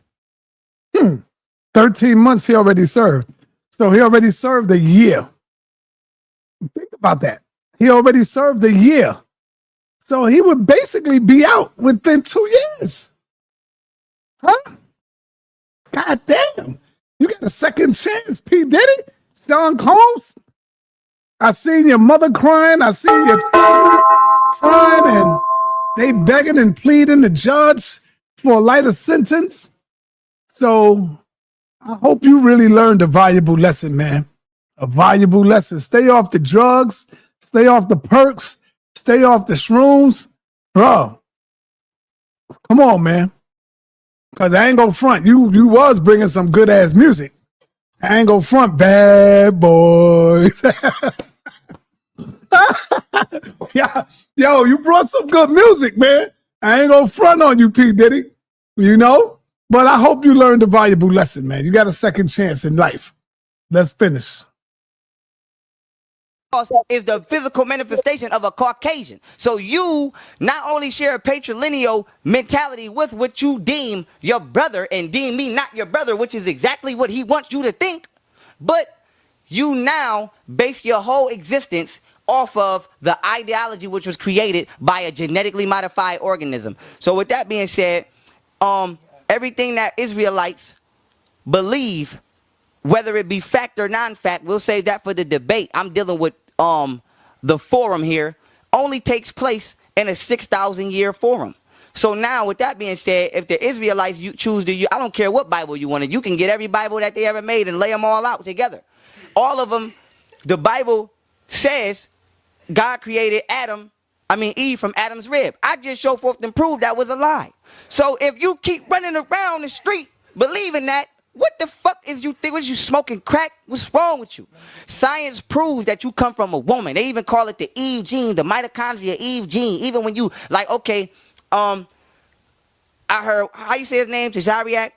Tashariak, if you watching this, I heard you say one time on YouTube that the father, whoever the father gives birth to, that's the seed. It's the lineage. But that's scientifically incorrect, because we know that the lineage, the bloodline, is passed on from the mother. And how can the father gene be the dominant gene when the tail part of the sperm, which is the mitochondria part of the sperm, breaks off and doesn't even make it into the woman's ovum or her egg? So how the fuck is you influencing this child, or you think you the dominant persuader in this child, and all your genes don't even make it into the ovum? So how is the child the seed of the father? It's the seed of the mother. Only thing your sperm is an electrical charge to remind the egg of the woman to do what it once was doing before she lost her power to do it without you. So with that being said, you allow religion to take away the left hemisphere or the logical half of your brain, and you live in fantasy land on accident. And it's hard because what you believe affects your subconscious. The subconscious does not know right from wrong. All it knows is this was put into me, this must be real. For example, we know it ain't no motherfucking boogeyman. Matter of fact, I'm gonna use me. I speak from personal experience.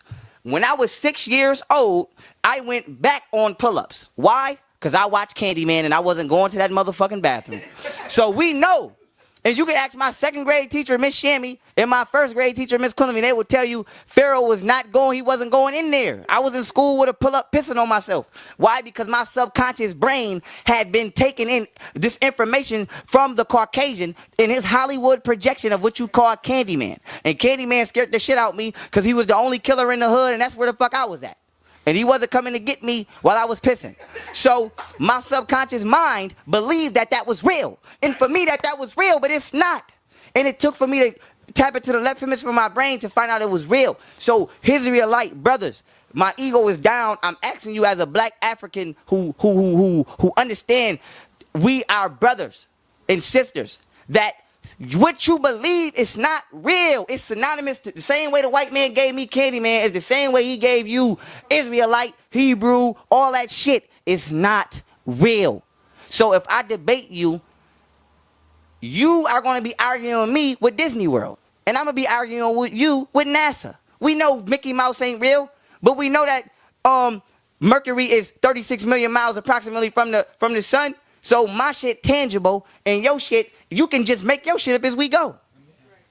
So, you know what I'm saying? So it's like, if you want to debate and that's how I can get the truth to you, that's how I get it to you. But if you will just allow this DNA that's speaking to you, let my DNA open your DNA up. Because I'm going to tell y'all something, Israelites. One thing that y'all religions, and not just Israelite, the Bible, Muslim, all y'all religions have the same concept in the end. And I'm going to go into that. And what's that concept? We don't want to go into details because details, first of all, I know I'm arguing something allegorical, so I don't want to argue with you about Fantasyland. I want to argue the structure. What is the structure of all religion? Some people get oppressed all through the fucking book, and then at the end, somebody always comes from the sky for their chosen people. That's what all religions believe, including you. You waiting for your Messiah. Well, guess what? When your Messiah get here, he gonna ask you, why the fuck didn't you listen to me when I tried to tell you who the fuck you was? Because you ain't been addressing him or her right. Because your Messiah is actually a her. So now with that being said, if you don't believe in extraterrestrial beings, which are in the Bible, and I can show you the verses if you get ready to say, how the fuck you gonna say aliens is real? Well, in Ezekiel chapter 1, the whole damn near the whole chapter is about him dealing with UFOs and other parts in the Bible. So first of all, read your book for real, for real. Now with that being said, if you don't understand who you come from, which is what we conceptualize as the Anunnaki, because the name is just a name. We're going to say melanated beings who possess a certain amount of intelligence and wisdom and are able to travel interstellarly. If you don't understand that you are descendants of them, and you think that you brothers to somebody who has only been on the planet for 6,101 years, when I can prove that black people have 76 trillion years worth of history, so you going to say I'm not your brother, and we started in the universe, my nigga. We started in the universe as prokaryotic cells, which originated as a genetic offspring. So the apple going to tell the red apple going to tell the green apple, you ain't my brother, even though we both organic, but the GMO apple is my brother. Sit your silly ass down and use the left hemisphere of your brain. And I'm saying this with love, but I speak powerfully and I say what I want to say. So if you're taking this egotistically, please don't. If you want to get egotistical, I will shut you down with spiritual sunlight if I have to. But I'm just speaking to teach people, stop letting these crackers program our subconscious, because you become what I call a Negro bot. So with that being said, first of all, you don't. 22 years old out there, family. So with that being said, anybody, and I don't think you want to get nobody young to debate me, because my soul is you're not ready for this. I'm reincarnated. So when you see me, know I was here already. I'm just delivering a message that you didn't get a couple thousand years ago, and that's a fact. So you might want to, if you want to debate, y'all might as well get in the line. Y'all might as well get in the line and get every book y'all got. But just do me a favor, bring a lighter, bring some gasoline, because you're going to have to light that shit on fire when I'm done with this shit. So, fantasy can never beat reality. Water is wet. That's what, I ain't never heard one motherfucker on the planet debate that water was wet. We never had a debate. No, it's dry, even when it's in the air, it's wet. It's moisture. So the truth is the truth. Your shit is not organic. Your shit is not real. It is a fantasized construct being fed to the subconscious mind of the black person to make him go against himself and the black woman. Period. I don't care about the stories. I don't care about none of that fantasy shit. The forum and the construct is patrilineal, which you can't deny. It was given to us at our lowest level of existence, which was slavery, which you can't deny. And ever since it's been given to us, we have been fucked up, which you can't deny. So now, getting back on the point of me saying the creation is in the nature of the creator, black people, let's say a sword, right? Average motherfucker can't pick no sword up and fight with it. Why? Because the creation is in the nature of the creator. The sword is made organically from the metallic minerals of the earth. It is forged. You have to know how to create it, so it takes intelligence even for you to create this weapon. And then not just that, you have to be spiritually, not just physically, but spiritually and mentally disciplined to fight with it. If you don't train or use your mind, you can't use this weapon. What does that mean? That the gods, the melanated gods, were using their minds. So all our creations, you have to use your mind to use. So when it comes to a gun, that's a Caucasian creation. You don't need no skill for that. You pick it up, aim and squeeze, bang. It doesn't take no spiritual or mental discipline to use a firearm. So our creations are in the nature of us. Their creations are in the nature of them. When we were doing us and thriving, not just in Kemet, because I don't get stuck there like a lot of people do. I go back 76 trillion years. You got 65 million year old pyramids, and I goes there with it. So when we was thriving there and traveling interstellarly, we were thriving according to this system. That was our nature and our creator.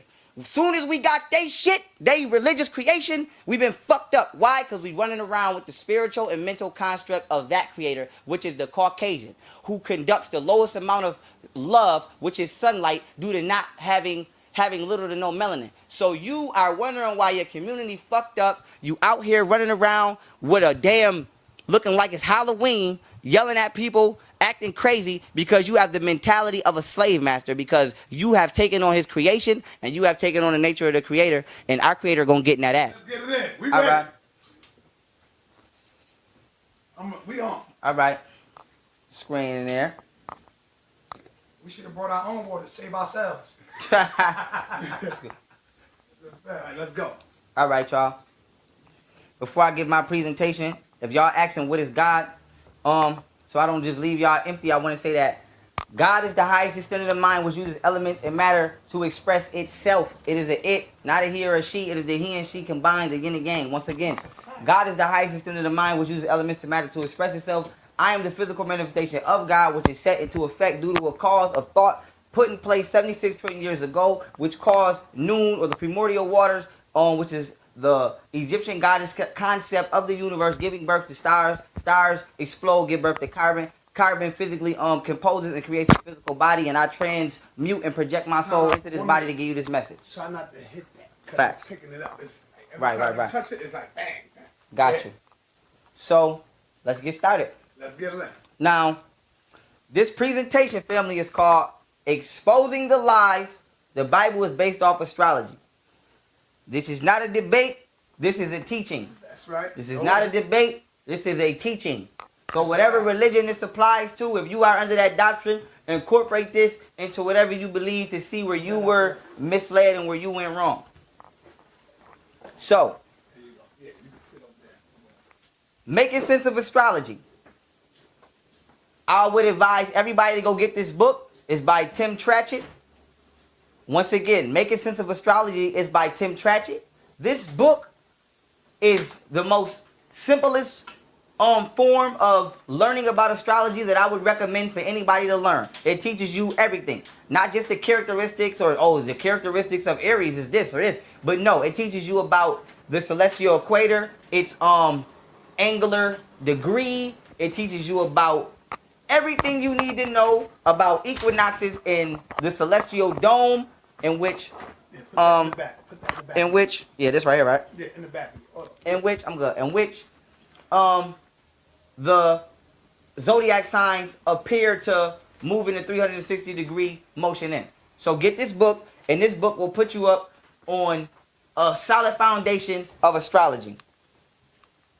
Now, this right here, I screenshot it from a blog post on the internet. It's kind of small, but it's breaking down basically. When they see it on tape, it's going to be big because I'm zooming in on it. Okay. So you can break it down. So it's breaking down basically, so y'all don't just hear it from me, but you hear it from Jeffrey Coffey, who wrote this article for NASA on March 22nd, 2010. I'm telling you that the sun does not stay still. So in school, they are lying to you. In school, they show you the solar system as the sun. Like, this is the sun. This little device is the sun, and then my finger or my hand represents the planets. It tells you that the sun is standing still and it's in rotation. A rotation is an object revolving around the central point on an axis. That is what they tell you the solar system is. It's not. The solar system is a vortex. Now, once again, I'll break it down. If the planets are in rotation around the sun, then that means the sun is not moving. The sun. To answer your question, sorry, if Pharaoh stayed under your guidance, how far in life do you think he'd be? Well, I think he would be further than Umar Johnson. He would be further than Dr. Inky. Inky got him right now because he messed up. But he would be further than Polite. He would be further than the Ahmed Ra Squad because he was young and all the young ladies loved him. All the young ladies liked him. So if he would have stayed away from the shrooms and stayed away from Sarah Suit and Seti, who turned him on to the drugs, you know, he ain't make him take him. I ain't gonna say Seti made him take him, but he wasn't there to tell him don't do it. See, I've been there to tell him don't do it. Don't mess with that, bro. You good. Look at what you got going on right now. You know, so he would have been definitely one of the top debaters, whether y'all agree with his information or not. Inky calling me. Inky calling me now. Inky calling me. Yo, Inky calling me because I said he would have been up all. What's up, Inky? Yo, the people can hear me? Yes, they can hear you, brother. Okay, Sa, listen. He would have surpassed you, brother. If he would have stayed under my wing, he would have got you. Whether they agree with his information, whether it's pseudo, it don't matter. Look at Captain Tazoriak. Hold on. Look at Captain Tazoriak. His information be pseudo as hell, but the people love him, right? No, but listen to what I'm saying. This all I'm saying. I'm just getting some clarity. I'm not necessarily saying that he wouldn't have been further, because I'm gonna go a step further and say that he already was further in terms of popularity. That's true. But this universe that we in, this little world of ours, is not about popularity. It's about scholarship. So when we talking about popularity, you got to remember that Pharaoh might have been more popular than us, but even that guy that made the joke, you know, the guy that made that meme, got him. Yeah.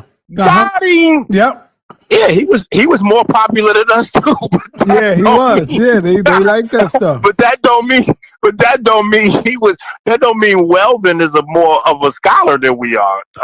Like, I mean, nothing that Pharaoh said on this video so far is like, this is all. See, you know the difference between young Pharaoh and you and Polite and all of y'all?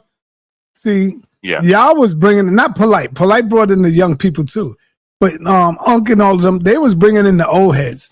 Young Pharaoh was changing the hearts of the young people, bro. He was bringing in young people. And if you ain't got no young people, then you ain't really got shit. And that's what young Pharaoh was doing. He was making knowledge hip again. He was making knowledge and information. Hold on, because you're going to have to hear this. He was, the truth is the truth. I'm not hating on this brother. Because I see what he was doing. He was making the knowledge and the information down, you know, where the young people wanted to get involved. They wanted to be a part of it. You see, Unc and them got the old heads, the old people. All right, but a question. Let me ask you a question, Sal. Yeah. Is Noon a woman? You know, like in Kemet, is Noon a woman? No. So if Pharaoh is teaching that Noon is a woman, was he making knowledge cool or was he making foolishness cool? Nah, brother, I'm not going to say that, because today he could have changed his mind later on. See what I'm saying? This video was like, how old was it? About 10 years ago? Okay, but the last video he did, he said he was kidnapped by aliens and the aliens downloaded. He probably was, brother. He probably was. Yeah. Come on, Sa. Come on. Listen, Nepal told me one day that she was Nah. Don't throw Nepal under the bus. I'm not throwing her under the bus, brother. Listen, you got to understand where Nepal is at. She's in Phoenix, Arizona. Huh? Phoenix, Okay. Arizona, out there where the land is just land, brother. You know? So you believe? So hold on. So you believe that young Pharaoh was kidnapped by aliens, and the aliens taught him that melanin was condensed sunlight? No, and I that don't. It's not about what I believe, brother. I'm just saying, man. Come on, man. I'm not saying none of that. But what I am telling you is what I'm saying UFOs. is there's a difference. Well, UFOs was always out there where Nepal was living at. That I believe Nepal, brother. I believe him. Oh my goodness, Sa. Yep. All right. You know what? I'm back at the House of Consciousness. Sa, you need. I believe It's him, going man. crazy. So you think that we are here by ourselves and you don't believe in unidentified flying objects?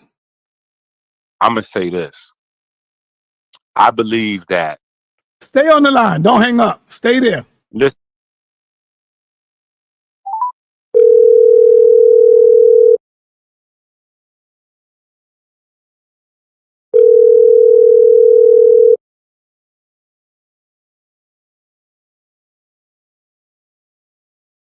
on Hey, justice. hey, Nepal. Oh shoot, how'd you get on the phone, sa.neter? Now, Nepal, I got you live on the air. I wanted to ask you a question. Oh, my mom's on the phone. Oh, nobody can hear it. I turned it down just because I did hear a voice. So I'll call you back. Call me back real quick when you get off, all right? You saying my mom's on the phone? All right. Yeah, because nobody can hear us. I'm live. Nobody can hear us. I turned it down. What? You don't know how to say hello. Damn, man. Damn. I'm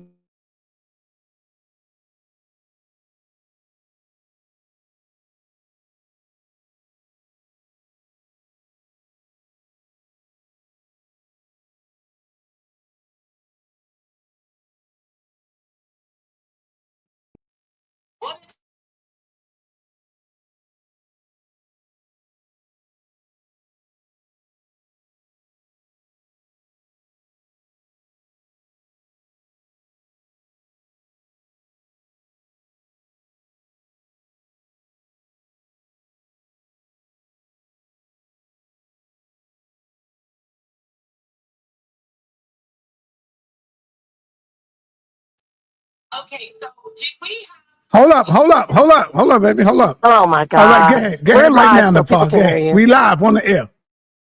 Ah, can you explain to him the time when we were outside and that ship landed in the field briefly? Well, I'll let you explain it, and then we'll go No, from there. tell him because people are listening. They've already heard it from me. Oh, they've But already heard it from you. okay. Well, did that happen or did that not happen? It did happen. There's a field.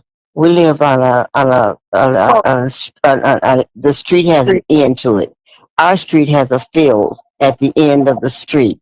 And one night at the end of that street, we saw a light land in that field.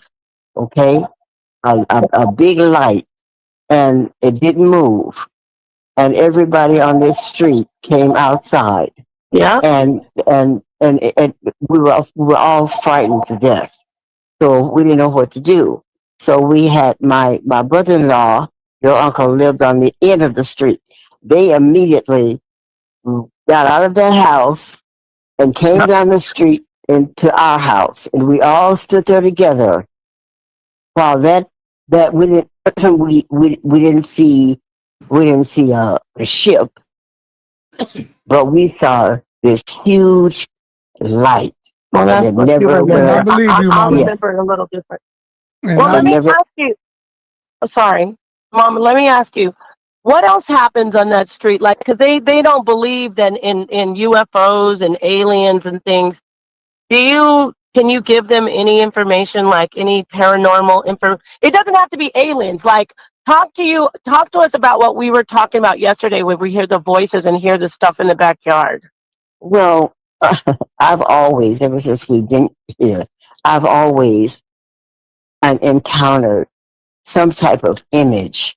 And one night, I was here all by myself, and I was sitting in the living room, and And it was dark, and all of a sudden, and this is the gospel truth. I stand on it. I was sitting there, and this huge black image looked like the Hulk stood right in front of me. Stood Wow. right in front of me, and I just sat there. I was traumatized, and all of a sudden, it went away. And I believe you, Mama. I believe you. It was horrible. I was traumatized. So when I got myself together, I got up out of the chair. I eased into the back room and picked up the phone to call Timothy because I needed somebody here with me. And guess what? What? He was already on his way. Wow. And when I love it. and when he got here, I was in that, you know where the fireplace is back there, sa.neter? Right. Yep. In that fireplace room, okay. Yep. That's where I was. I didn't move from back there.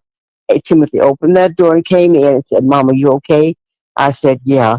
And he went on back into the house. And he after a while he came back. He said, "Mama, where are you?" I said, "Back here." I couldn't.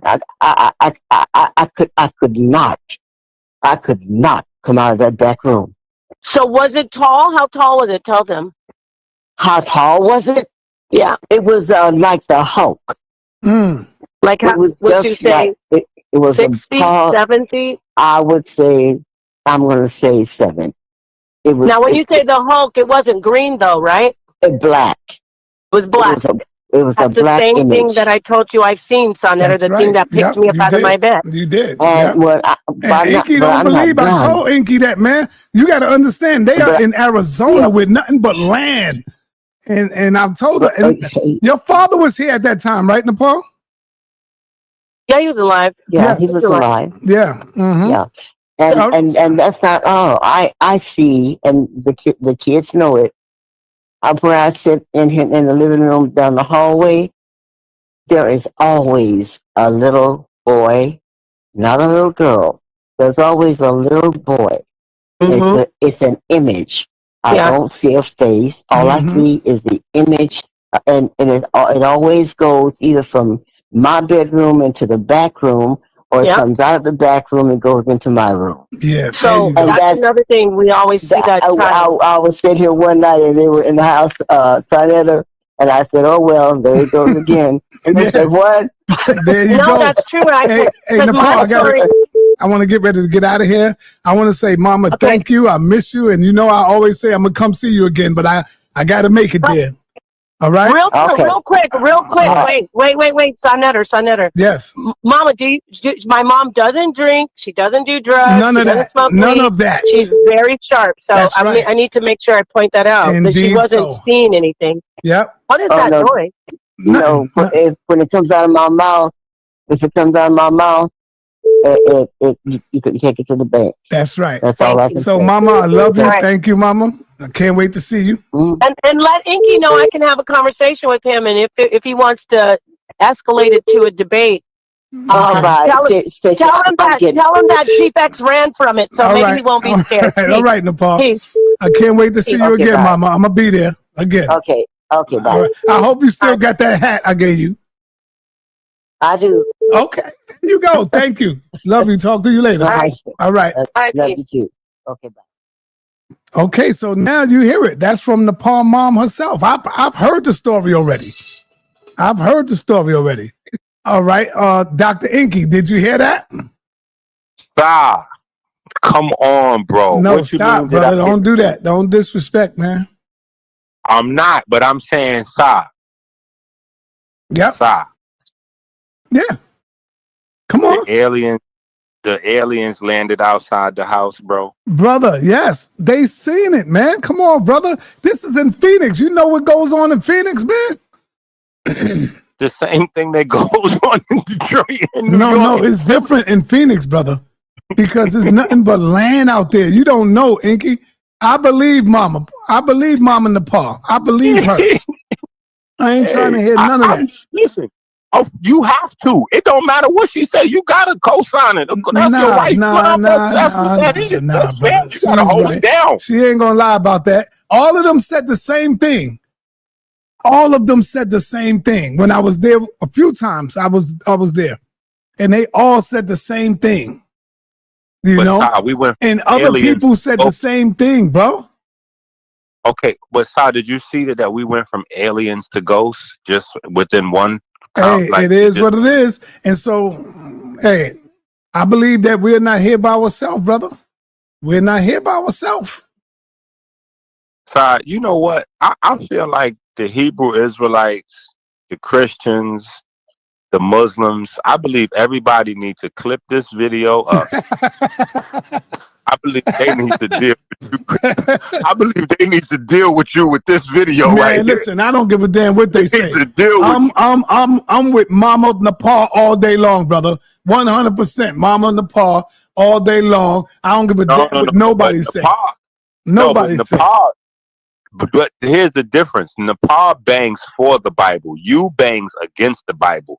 You cannot be on here talking about the people that believe in the Bible or believe in the Quran is crazy. And you on here talking about you believe in aliens and ghosts. No, it's not crazy, brother. It's real. This is real. Now watch, Apostle coming in to tell you his experience. Apostle, what's your experience, brother? Apostle is banging for the Bible. I'm just distinguishing you because you say that the Bible and certain things is not possible to be real. But now you over here with young Pharaoh talking about. Hey, listen. If Mama Pill said it, Mama Nepal, I'm rolling with Mama Nepal, brother. Simple as that, straight up. So you can't convince me nothing other than that. Listen, and I just want the Hey, people. Apostle, I can't hear you, Apostle. Oh, hold on, Apostle, just 1 second. I just want the people in the chat to know that I'm taking notice to all y'all people in the chat. So y'all don't have no excuses. I see y'all over there in the chat looking very pseudo-licious over there. You still can't hear me. Oh, I hear you now. All right. There are things in this world that you just don't know about. Thank you. See that? Go ahead, bring it out, Apostle. There are things in this world right now. 3-Eye Atlas got our government spending. Now, hold on, Apostle. Look at my brother. I believe Philip Barnes. I believe him. I believe Philip Baines. All right. Yep. I saw a UFO in the late 1990s in Manhattan, and I believe him because this brother here is very credible. He's credible. He's credible. Yes, I believe him. Listen, there is a species, the Draco can make themselves appear as they can trick your mind into seeing things that don't exist. Yep. They can appear as little as, let's say, the Ebit, the green men. They can even appear as satanic worshipers. Hey, Apostle. Let me finish this Pharaoh right quick. It's only a couple of more minutes. The sun is the axis point, and the planets are rotating and revolving around it. That's incorrect. The sun is actually traveling. It's traveling around the universe in a 360-degree motion. So it's a vortex. A vortex is a liquid or a mass which is traveling and pulling other masses with it. So the planets don't travel around the sun. They get pulled as the sun travels. They're following the sun. So now this will explain why we move around the zodiac sign. It don't move around us. We move around it. You come into another sign on a yearly scale every 2,160 years. It takes 25,920 years to make this full revolution. So on a monthly... Time out. Let me get this right quick. Throw that on the neck. Mm-hmm. That'll be better. Boom. That way you won't be hitting. Right, we good. Okay. So on a monthly scale, on a yearly scale, we travel around a zodiac sign, our solar system. It takes our entire solar system 25,920 years to travel 360 degrees in the universe. Now, on a monthly scale, it only takes 30 days for you to get into a particular zodiac sign. Because as we know, the earth revolves around the sun 365, well really 360, but we're going to stay with the Gregorian calendar, 365 days a year. and every 30 days, it takes 30 days for the sun to do for a month to go by. So every month you move into a different zodiac sign depending on your position around the earth. So, and it's 12 months in a year, and we all know that adds up to 360 without me having to go into that. That's just basic astrology you can go on your newspaper and get. Now right here is a picture that I've customized and put together to give you a synopsis of the zodiac sign according to the grand scale of a year. So this is not according to months. This is according to years. So if it was months, it would be the 12 months starting at January and then going all the way around. We're doing years, so we're starting at 0. So as you see, we're starting at 0 degrees. Now, what you asking yourself right now is, damn, Pharaoh, why is 0 degrees starting at Virgo? Because on a monthly scale, you start at Aries on the zodiac. And on a monthly scale, the zodiac appears to go counterclockwise. This is counterclockwise. So according to the zodiac sign, on a regimen of 12 months, you start at Aries, and then you go to Taurus, then you go to Gemini, then you go to Cancer, then you go to Leo, then you go to Virgo. So on a scale of months, you start at Aries, and you work your way towards Virgo, and then till you come all the way around, you end at Pisces. So now, that would equate that the sun is traveling in the opposite direction around the zodiac sign on a celestial dome in a different direction than the earth is rotating. So the earth, on a monthly scale, the zodiac sign seems to travel counterclockwise. On a yearly scale, it travels clockwise. This is clockwise. So now, since they travel opposite directions, it is in astrological format, when you're doing astrology charts, that you start on the opposite end because you go on the opposite way. So on a monthly scale, you start at Aries and you work your way around till you get to Pisces. On a yearly scale, you start at Virgo and you work your way around till you get to Libra. So on the 25,920 years that it takes for us to travel, we start in Virgo and we travel all the way around until you get to Libra. So once again, on a monthly scale, you start in Aries, you go to Taurus, you go to Gemini until you get all the way around to Pisces.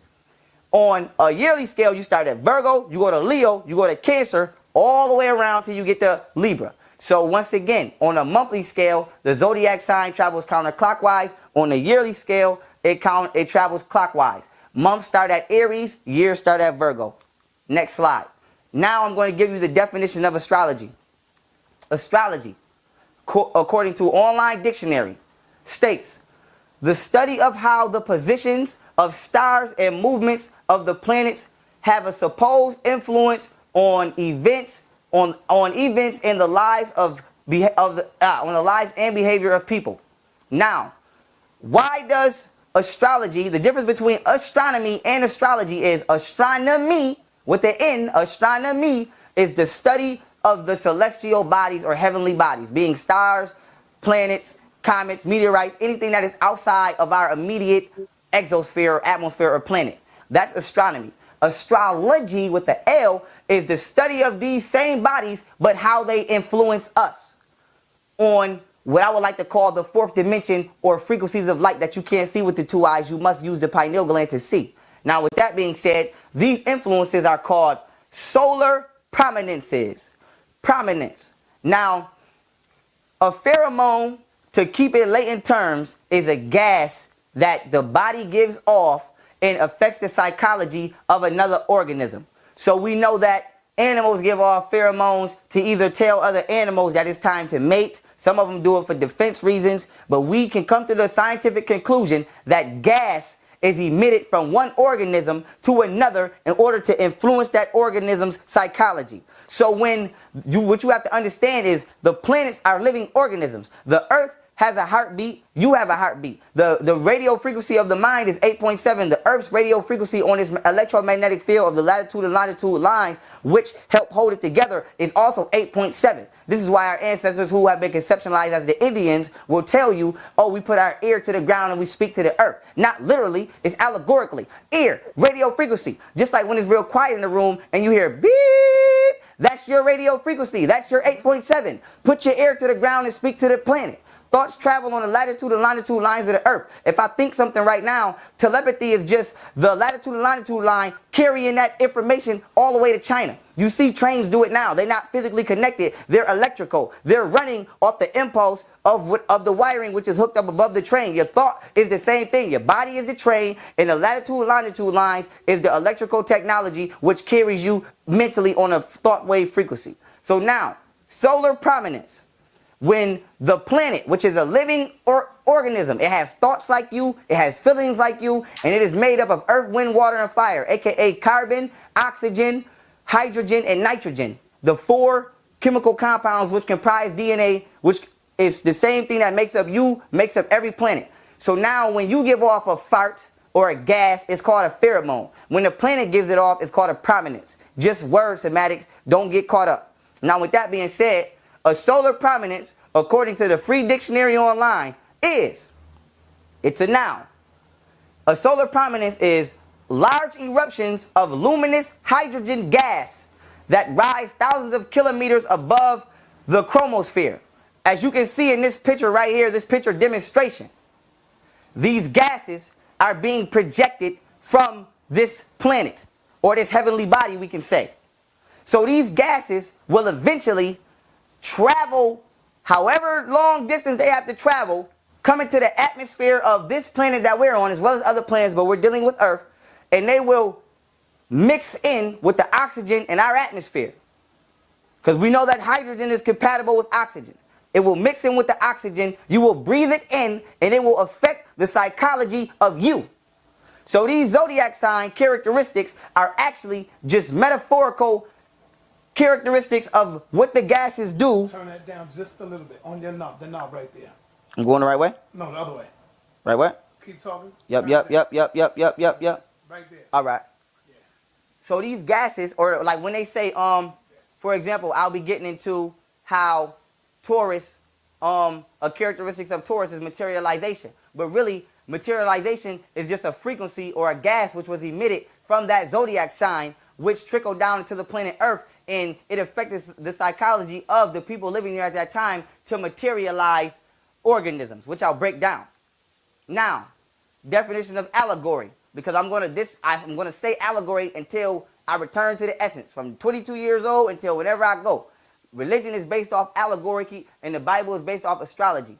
Now, with that being said, definition of allegory, according to the free dictionary online, states, an allegory is a story in which the characters and events are symbols that stand for ideas about human life or for a political or historical situation.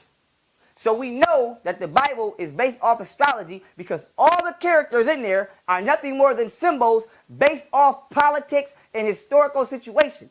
Whose politics? The Romans' politics, the Caucasians' politics. So religion is allegorically stolen astronomy from us and reiterated to best fit the capitalism and political destructive agenda of the Caucasian. Now, breaking down Holy Bible means Sun Book. In a book written called Soul Trap. You see the book. I'm not making these books up. You can go on Google right now, type in Holy Bible means Helios Biblios. These are all screenshots from my phone. This book will come up. It's titled Soul Trap. Is $9.99. You can get it right now. Now, in this book, Soul Trap, it states, we're going 2 paragraphs down from this page. I don't know why it doesn't tell me what page it's on, but whatever. 2 paragraphs down from this screenshot, we see, it says, yet there remains an untold secret here. It concerns the words Holy Bible, in that everything has for its initial inception an origin.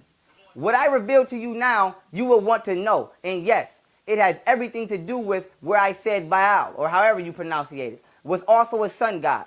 Okay, then the words Holy Bible are Greek in source to mean Helios Biblios. The word Helios, as you know, is Greek for sun, and the word Biblios, as you again know, is plural for the Greek word books.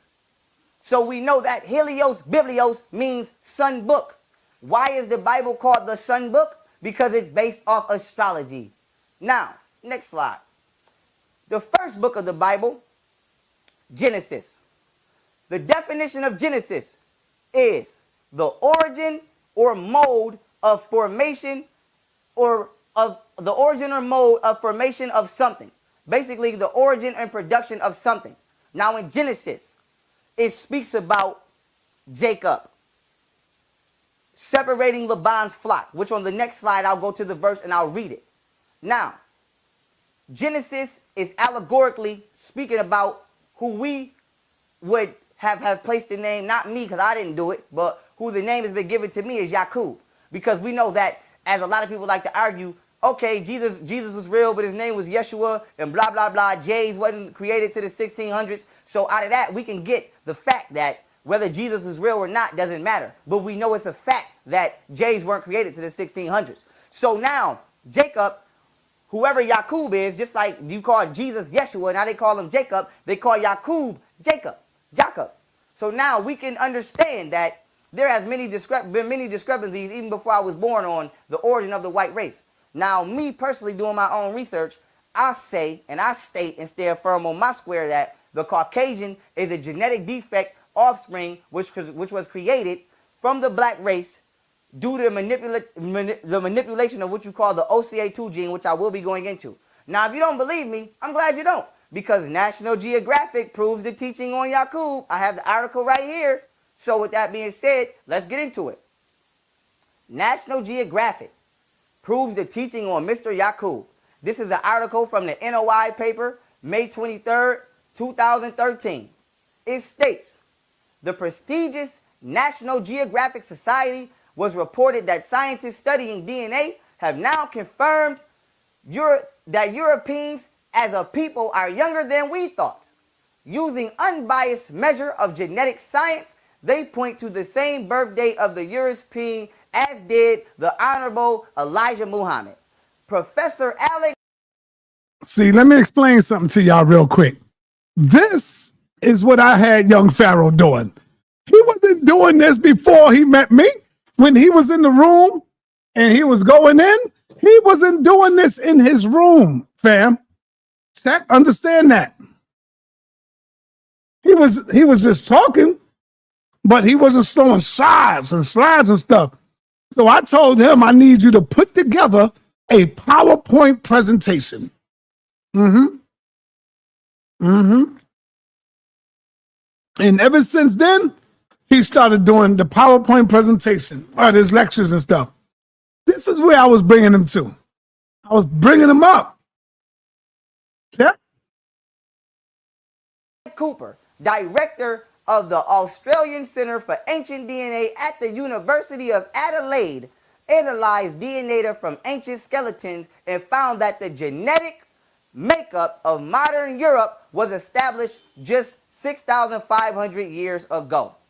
So, the Ancient Research Center for Ancient DNA confirms what I'm saying, that the Caucasian has only been on our planet for, we're not going to say precise, we're going to say approximately 6,000 years. So all of this evolution and black man 40,000 years ago, Ice Age, I want you to do this. Take that shit and throw it in the fucking garbage, because it's not true. It's an illusion. It's a smokescreen. If you sit here and you still want to say, oh, God made us all equal. No, the hell he did not. Because apparently you've only been on this planet for 6,500 years. And I did the personal math. Technically, the Caucasian has only been on the planet for 6,101 years, exactly from today. And I'll show forth and prove that later in this bill. Moving on. Next palette. Now, we still dealing with the book of Genesis. Now, the book of Genesis takes place in the year 4719 BC and down. Now, remember, on my other palette, I had 0 here. And then we can go from 0 degrees, and every 2, it takes us 2,160 years to switch into a sign. So we were here for Virgo, 2,160 years, another 2,160, another 2,160, another 2,160, until we got, which is in the year 8,640. So now, from where we're at now, which is in the year 15,101, approximately, I'm going to go into detail, but just to keep y'all with me, approximately 6,000 years ago from Aquarius, we were here. So the Bible starts here, Genesis. Now, the origin of production of something. Now here, you can see the final call. 2013 newspaper, written May 23rd, states 6,500 years ago, the Caucasian was created. If you take 2013 and you go back 6,500 years from 2013, you will get 4487 BC. Keep that in your head. Yaqub was born in the year 4719 BC. So in the year 4719 BC, we were only 8,367 years around the zodiac. So that would put us just behind Taurus. The Taurus age was not here yet, but it was on its way. So we were here at the end of the Gemini going into Taurus, because you can see here that Taurus started 8,640 years around the celestial dome. Yaqub was born 8,367, so he's about just shy 300 years of the age of Taurus. Now, a little history on Yaqub without going into depth.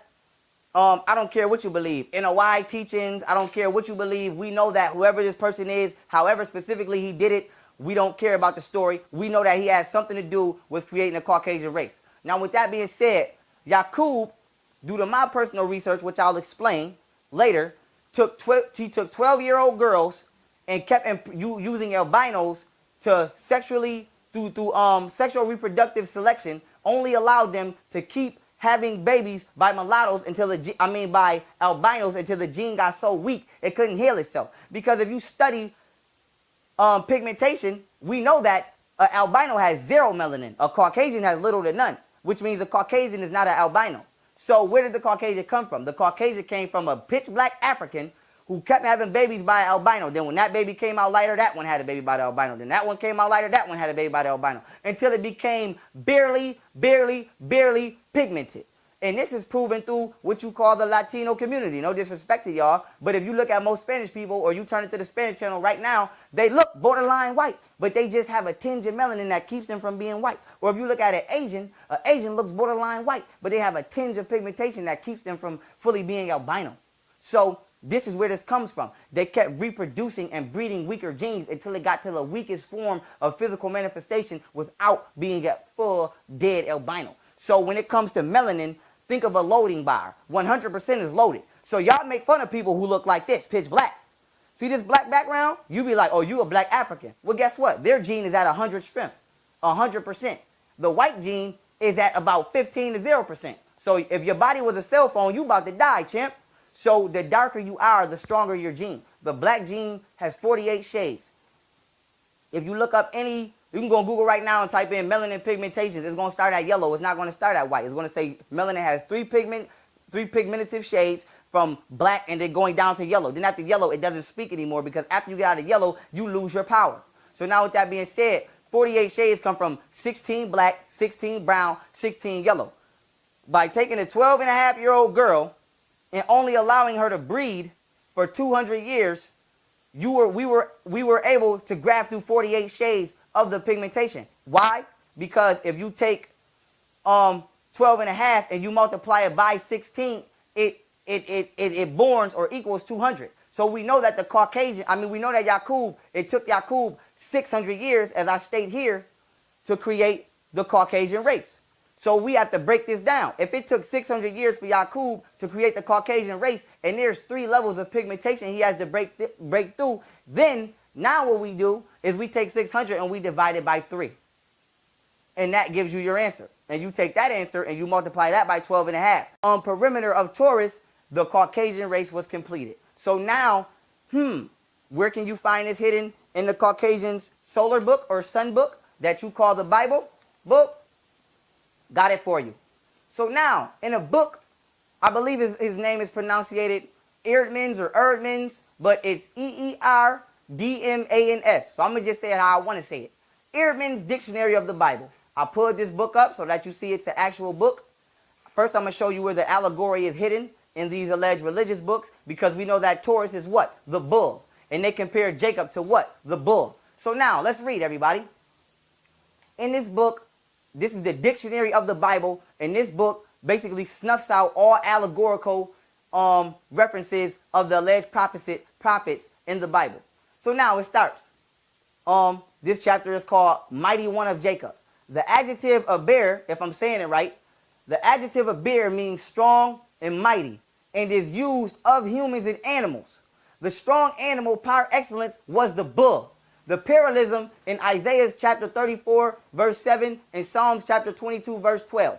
And many translate the phrase Aber Yaakov, of Bir Yaakov. Yaqub of Bir Yaakov as the bull of Jacob, appealing to the epithet bull for El or Ugarit. In Genesis chapter 49, verse 24, the phrase is linked with references to El Shaddai and El, your father. This probably represents the preservation of another recollection of El as the God of Jacob, on which emphasizes the deity's power to look after the patriarch. Nonetheless, all other instances explicitly identify the mighty one as Yahweh.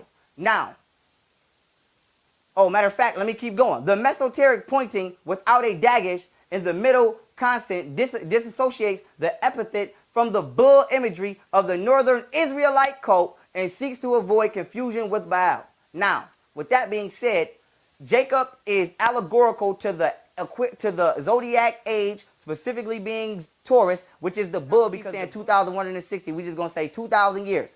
That part of the Bible, Genesis, which is the origin or production of something, has to do with the 2,000 years within that zodiac palette of Yaqub, who is Jacob, materializing the Caucasian race. Boom. Now let me show you it in your book. As you can see, this is an online King James Bible. I didn't want to bring my Bible. I screenshotted it. Genesis chapter 30. Genesis chapter 30, verse 32. This is the story of Jacob or Yaqub separating Laban's flock. Laban's flock, as we know, you call people the flock, and whoever leads the people is the shepherd. It's allegorical. Galatians chapter 4, verses 22 through 24 states that the Bible is allegorical. It's not to be taken literally. It's written based off astrology. So now we are going to decipher this allegorical story from Genesis chapter 30, starting at verse 32, and I'm going to break down how the flock are actually humans. So now, Genesis chapter 30, verse 32 states, I will pass through all thy flock today, removing from thence all the speckled and spotted cattle, and all the brown cattle among the sheep, and the spotted and speckled among the goats, and of such shall be my hire. Verse 33, same chapter. So shall my righteousness answer for me in time to come, when it shall come for my hire before thy face. Every one that is not speckled and spotted among the goats, and brown among the sheep, that shall be counted stolen with me. This is symbolic to Yaqub taking people from what y'all say is the holy city of Mecca, or whatever y'all want to argue about. This is the allegorical story of Jacob taking those people from that land to the island of Patmos with him. Verse 34, and Laban said, behold, I would it might be according to thy word. Now, what is thy word? In the beginning of the book of Genesis, it states what? And God said, let us make man in our image. Us. God said. We know that the black man is God. The us is multiple black men creating mankind. A kind of man, a Caucasian. Now continuing on. Verse 35. And he removed that day the he-goats that were ring-straked and spotted, basically having pigmentation, and all the she-goats that were speckled and spotted. Once again, pigmentation. And everyone that had some white in it, and all the brown among the sheep, and gave them into the hands of his sons. Verse 36. And he set 3 days' journey betwixt himself and Jacob fed the rest of Laban's flocks. Now, chapter 37. And Jacob took him rods of green poplar, and of hazel, and chestnut tree, and peeled white strakes into them, and made the white appear which was in the rods. The rod is your phallus, and the white appearing is being symbolic to Jacob made a Caucasian, aka an albino. He took it, the genetic offspring defect of the black man, out of the rod, and he separated him. He separated the albino from the speckled and spotted he and she goats, aka males and females.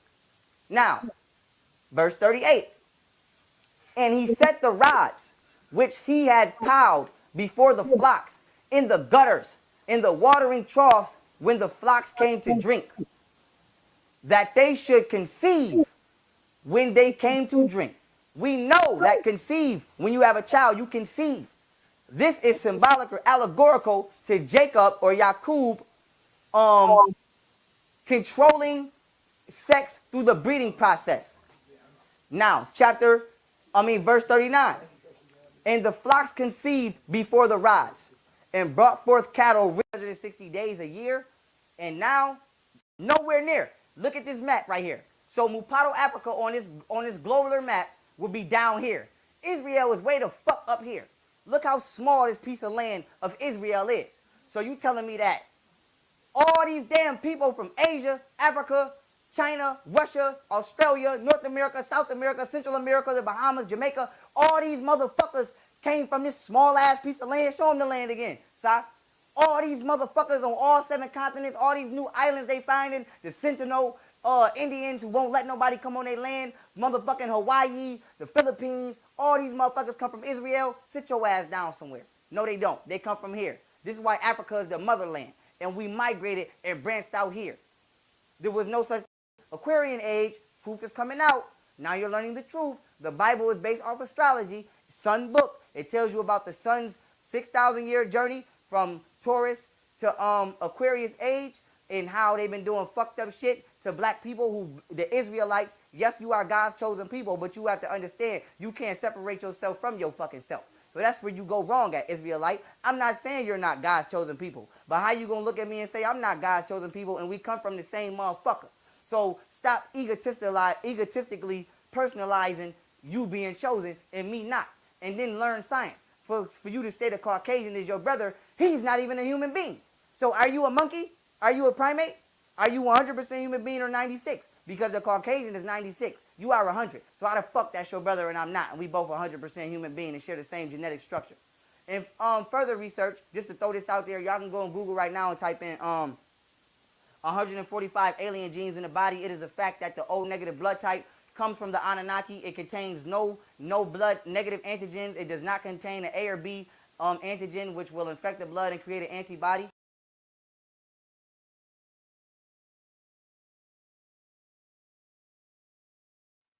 All right, Apostle, what do you think about young Pharaoh beating up your book again?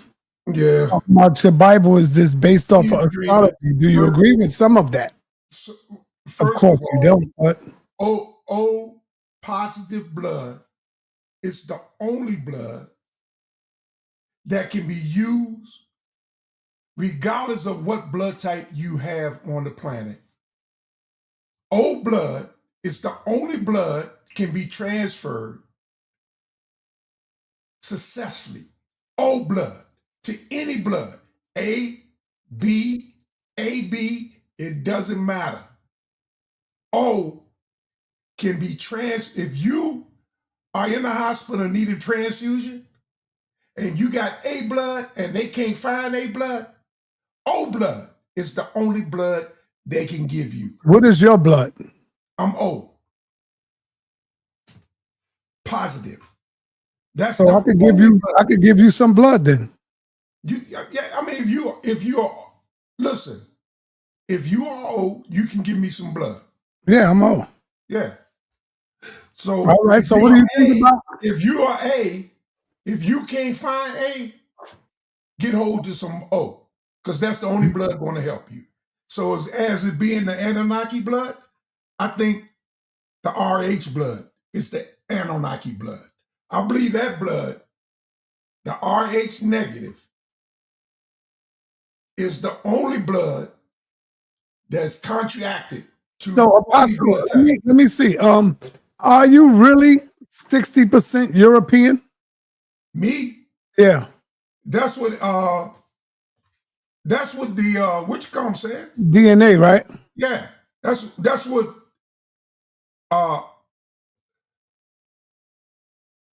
the what they call it? Ancestor. What they call it? Witchcom don't call it that. So who are the 60% that ran through your gene pool? Like what are the Europeans that that enslaved you, your ancestors and stuff? Who are they? I don't have 60%. Montgomery? Montgomery? When I go back, what? Montgomery, is that their name? That's my father that raised me name. That's not my birth father. Okay, what was your mother name, birth? My mother's birth was Young. Last name? Young. Okay. So it could have been a white man that's named Young that owned you. Nah, my mother and father, I know who my mother's mother and father are. They black. I told you my mother's grandmother was a Cherokee. Mm-hmm. Okay? Cherokee. My mother's mother was a Cherokee. My mother's grandmother, was a Cherokee, full-blooded. No. 1, 2, what's that? Ancestry 1, 2, 3, and me, whatever. They don't want to say I'm 60%. Not genealogy. They don't say that. I'm 48% genealogy. What have you been doing all of this, Apostle, for so long? How long you been doing this, right? And you figure out later on that you wasted the majority of your life believing in Jesus and stuff like that. No sweat. What would you do? What's gonna change? That's what I'm asking you. My life. Would you at least come out and let the people know that there is really no Jesus? If you realize later on in life that, you've been following this stuff for real. No, sir. Things don't happen like that. You don't gain my experience and become irrational. Only reason why I believe what I believe is because of my experience. I don't believe in a false or a hope. What was it that struck a belief in you that there is a God outside of there, that Jesus Christ was real? What was it? The way I was delivered. How was you delivered? The way instantly, where I had no withdrawal symptoms before I would have withdrawal symptoms. If I didn't get my drugs by 12 o'clock the next day, I would be ill when I was a young man. And I would have to get high, period. For that high, I would do anything. I would rob and steal for that high. To get that high.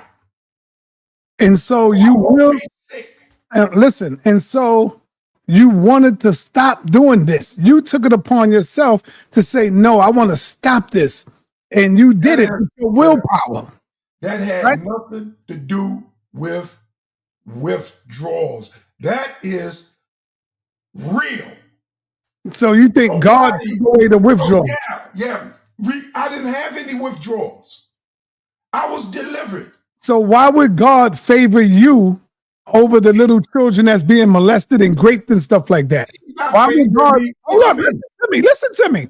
Why would God, and tell us, all of us, why would God favor you, an older man, right? I was a young man. Over these young kids that's being molested, raped, and stuff like that? Why would God favor you first? I understand. Because maybe it's my family. Maybe it was the fact that my family has always been close to him. Maybe the calling has always been in my life. I don't know. I'm saying maybe. Only thing I know, there's more preachers in my family than the average person. So what about the ancestors, right, who prayed to God, who begged and pleaded with God? Why would God turn his back on them but favor you? Who say God turned his back on them? Well, he ain't stopped them from being slaughtered. He ain't stopped them from being castrated. He ain't stopped them from getting their bellies cut wide open. Listen. I don't know what he stopped them from being. I'm telling you. The bottom line is, you don't know either. Talk Yes, about my family. Yes, I do. My family's been through. Yes, I do know. Oh, okay. I'm telling you about the ancestors, brother. I know that. Anything's done to the flesh, it's not permanent. Fear not him that can destroy the flesh, but fear him that can destroy the flesh and the soul. The body and the soul. The soul is what's important. You're going to live again. Those little children are going to live again. How you know? But because God said so. If they are important to Him. Hold on for a minute. Hold on. Did God say that, or did you read somebody saying that God said that? No, I know God takes care of His own. Answer my question, brother. I'm answering it. Did God say that, or did someone else say that this is what God said? God takes care His Answer own. my question, brother. I'm answering your question. Oh, here's the question.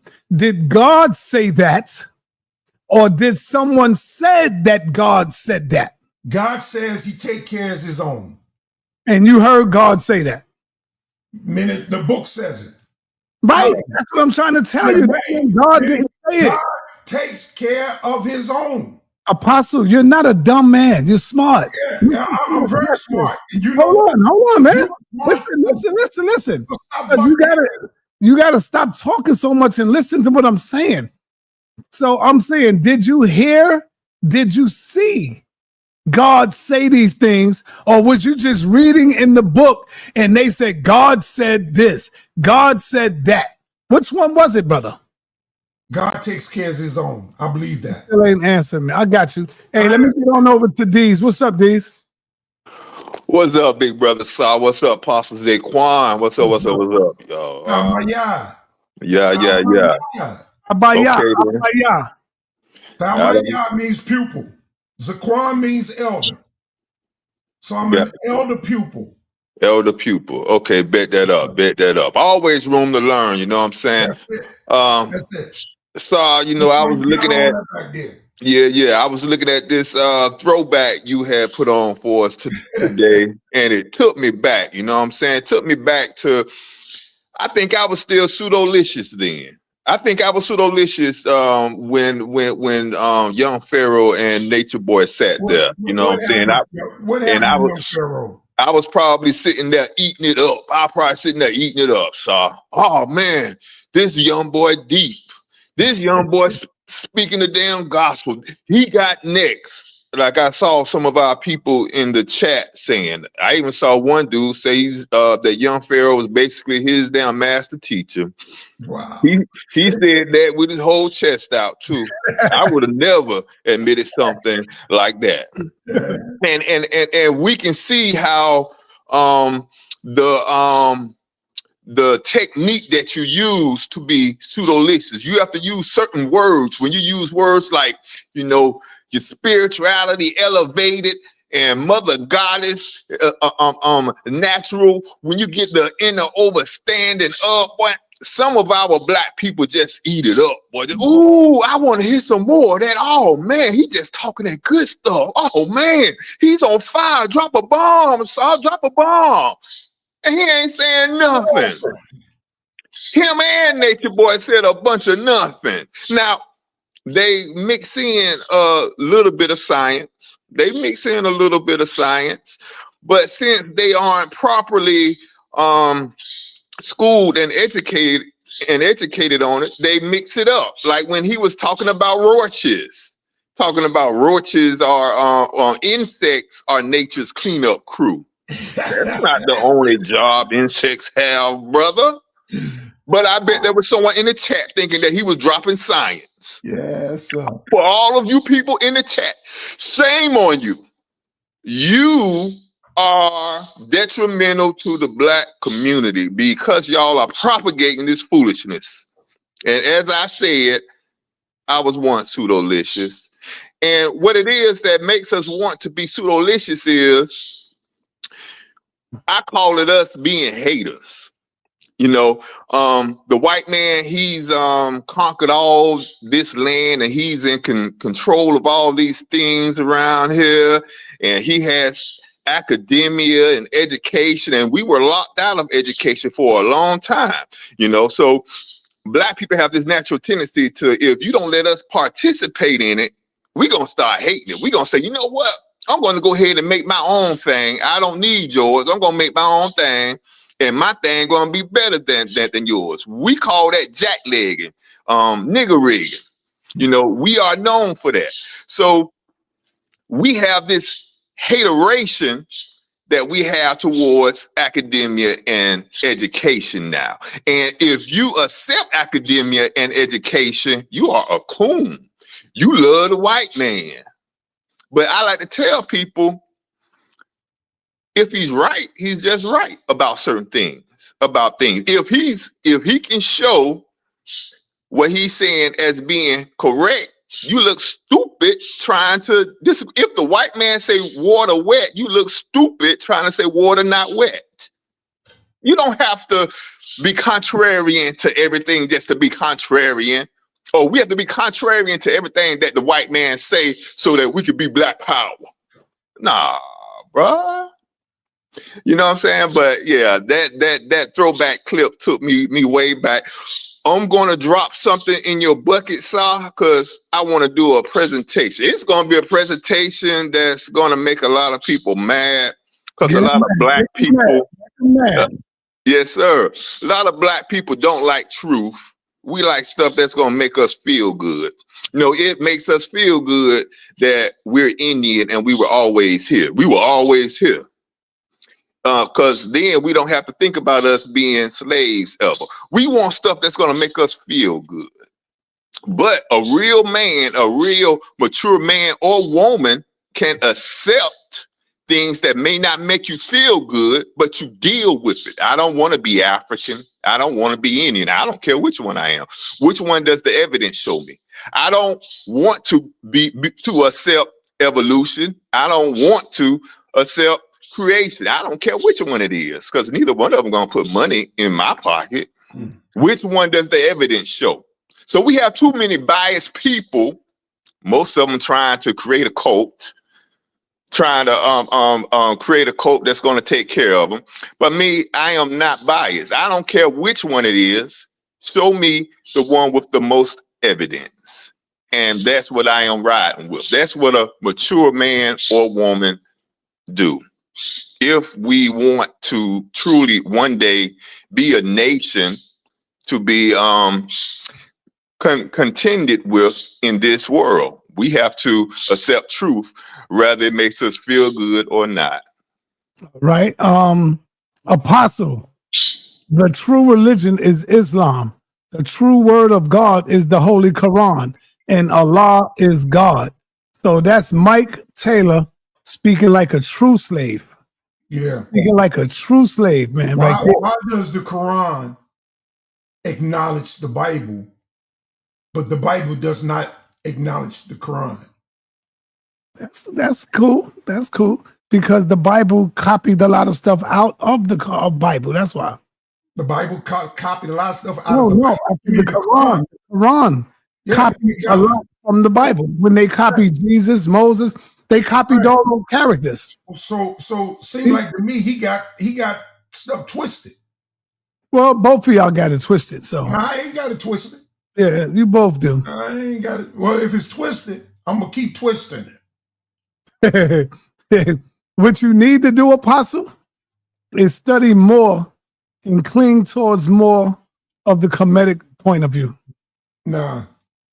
You took care of that yesterday. What I'm saying, Apostle, when I say that, is to I'm not saying follow it. I'm just saying study it so you'll know where these religions come from. That's what I'm saying. Yeah, but they don't necessarily come from Kemet. Kemet is a failed policy. It comes from a lot of people on earth. It didn't work. It didn't work for those people. They were conquered over and over and over. So I mean, why would I want something that I see as a failure? It's a failure. You know, people standing up there shooting off in Hold on for a minute. Inky called in. What you got to say, Dr. Inky? No, I was going to say that the Quran didn't necessarily plagiarize the Bible, because inside the Quran. Hold on, Apostle. Hold on, brother. Yeah, inside the Quran, it basically uses the Bible as a source. So it's constantly talking about the Injil, and the name Quran, the root word that the word Quran comes from, means to study the scriptures. So where did they get Jesus from? Well, all Muslims are instructed to study the Where Bible. did they get the word? Where did they get Jesus from, brother? If the Quran didn't copy nothing from the Bible, where did they get Moses from? No. I didn't. No, listen. I didn't say they didn't copy. What I'm saying is they didn't plagiarize. So the difference that I'm making is plagiarizing is more like Right. taking I got something, you. Right. and Nobody said trying to make it seem like you made it up. Right. I got you. So the Quran clearly says that all Muslims are supposed to be students of the Bible. Like, it's clear about that. That's the purpose of the Injil. So I don't think it's no, like. Yeah, but that can't be, because that would be a contradiction to both. The Quran contradicts the Bible, and the Bible contradicts the Quran, brother. The Bible doesn't contradict the Quran. Okay, well, let me ask you a question. If the Bible don't contradict it, watch this, and you're going to answer your own question. Is Prophet Muhammad the last and sealed of all the prophets? No. Well, here's the thing. No, the Bible don't say that. The Bible doesn't say that. Stop. Listen to what I just said. I said the Bible contradicts the Quran, and the Quran contradicts the Bible. And you said no. So now I'm going to ask you a question. Does the Bible teach that Prophet Muhammad was the last and sealed of the prophets? The Bible doesn't mention the prophet. Of course not. Guess what? The Quran says that. Yeah, but the Bible doesn't mention him one way or the other. Hold on. What I'm showing you. What I'm showing you. Hold on, stop. This is what you're missing. Listen. What you're missing is this. Hold on, Apostle. What you're missing is this. The Bible was written a long time before the Quran, and the Quran wasn't even in the minds of the people writing the Bible. I know all of that. But watch, here's another one. Here's another one for y'all ass. Here's another one. Was we created out of black mud, Apostle? Man and woman? Or did we come from did the woman come from man's rib? Which one, Apostle? I don't think neither. What I'm putting my money on the mud. I'm putting my money on the black mud. Hold on, Apostle. You're saying that you don't believe that Yahweh created a woman from the rib? You don't believe that no more? Not literally. No. I never did. I don't think that's literal. Stop. What you doing to Apostle? The adjustment bureau. We make Negroes adjust. In the Bible no more? Yo, What's going on over there? I just suggested him. Yes. I don't believe you pushed up my man Apostle over there. No, I'm not. He just said it, Inky. He said he don't believe physically that woman was created from Adam's rib. No, because you had him watching that young Pharaoh foolishness, and now he's confused. No. Listen. This comes from years of beating his ass up, man. No, it doesn't. You just had him saying that he believes in aliens and ghosts. Hey, Inky, we came back. The adjustment bureau came back, bro. We came back. And you just adjusted Apostle badly. Wait till Captain hear this shit. Wait till y'all right hear this. I got to make a clip out of that. I don't think Captain believes that either. Hold on. I want to get it clear. I want to ask you again. I want it nice and clear so I can make a clip. So you don't believe that Yahweh created woman from the rib of Adam? No. I believe that's the adjustment bureau. We make Negroes adjust. No, I do not believe that. There's two reasons why I don't believe that. So do you believe? Do you believe that God created Adam? Sure. From dirt? God created man. Yeah. Did he create Adam from dirt? God created man. I said Adam. I didn't say man, brother. Adam is man. Right. Did he create Adam from dirt? No, sir. That's an what? God created Genesis 1. The adjustment bureau. We make Negroes adjust.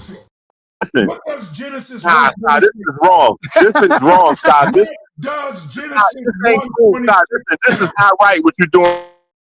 I just got to be on the record with this. 1 You done played that young Pharaoh foolishness and then confused the apostle into believing in aliens and ghosts. No, and now brother. he don't It's believe not. in the It's Bible. not Pharaoh. I'm telling you, this is months and months of hard work of me trying to get to Apostle, and he's finally waking up, bro. He finally see the Bible is really not what it's supposed to be, bro. He see it. No, sir. No, sir. You just had him agree that aliens and ghosts was real. What is supposed to be? The No, what you mean right? That's not right. Genesis 1:26, and it says, and it says 25 and 26, and Elohim made the beasts of the earth according to his kind, the cattle according to his kind, and all creeping things upon the ground according to its kind. And the Elohim said that it was good. And the Elohim said, let us make man kind and our image according to our likeness. That's when they made man in Genesis 1:26. From man, God selected another man. Yo, I got another book I want you to break down and read for us. Can you read Snow White and the Seven Dwarfs for us as well? Come on, son. What you doing? Nah, I want him to break that down too, because he acting like these stories are goddamn real. So I want you to break down What are you doing over there? Break down Snow White and the Seven Dwarfs. Read that story for us, or read the Three Little Bears, or read Little Red Riding Hood. Can you read the I want to give Apostle a hug. for us? Listen, I want to give Apostle a hug. So we can see what happened to Little Red Riding Hood. This is unnecessary roughness on the defense. I'm going to give you a 15-yard penalty, sir. This is crazy right here. I'm throwing the flag on the play. This is crazy right here. Oh, man. We got to take Apostle off the field in the stretcher. Hey, Apostle, that's exactly what it sounds like. Like you reading stories from Seven Dwarfs, like you reading stories from the Three Little Bears, pigs, all of that. What'd that say? The Hebrew root Bible, a literal translation. Not a figurative, a literal translation. Oh. The Hebrew. If it's a literal translation, then you're supposed to believe it. Right. I believe it. Exactly what it says. That's why I read You don't believe it. I read Genesis 1:26. Damn. That's what I believe. That God didn't make one man, he made mankind. Yo, it's over. It's over for Apostle, man. We can't. It's not gonna. He's never gonna change, brother. It's over. No, it's because he doesn't realize what's happening, sir. He's in a delirious state right now because you played that young Pharaoh video and you made him agree that he believed in aliens and ghosts, and now he don't believe in the Bible less than 60 minutes after he said he believed in aliens and ghosts. This is crazy. Now he think he on the plantation. Now look at him. Harmonica. You ought to be ashamed to try to play me that way. Yeah, play your harmonica, man. You ought to be ashamed. Yo, play your harmonica. Play me that way. Because I know what I said. Apostle, play your harmonica. Come on, man. There you go. Play your harmonica. I'm sending a hug. I'm sending a hug to Apostle right now. That's what I'm doing. I'm sending love and blessings, and we're gonna pray for a brother Apostle. All right, let Apostle play a song. Go ahead, Apostle. I'm not gonna play one of your saved narrative songs for us.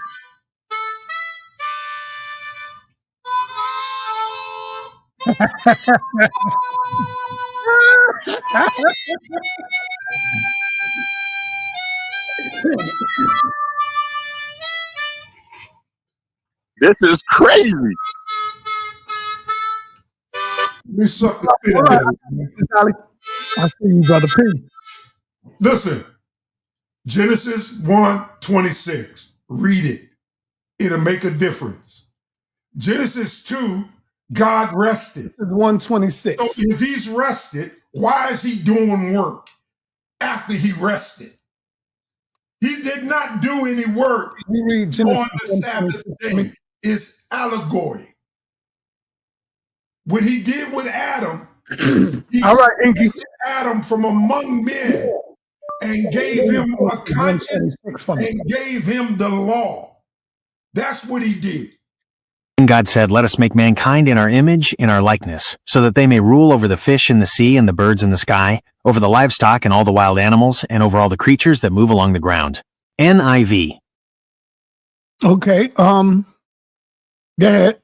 I read it. We read it. It said at the end of chapter 1 that God rested and he had finished his work. So why you got him working on the second day, on the 8th day or the 7th day? He's not working. That's allegory. He's selecting a man out of a mix of men, and he's ordaining that man with the law. But shouldn't that be a red flag when God had rested? No, because he's not working. That's the mistake of people reading the Bible and not understanding what they're reading. But you said God making a woman out of a rib.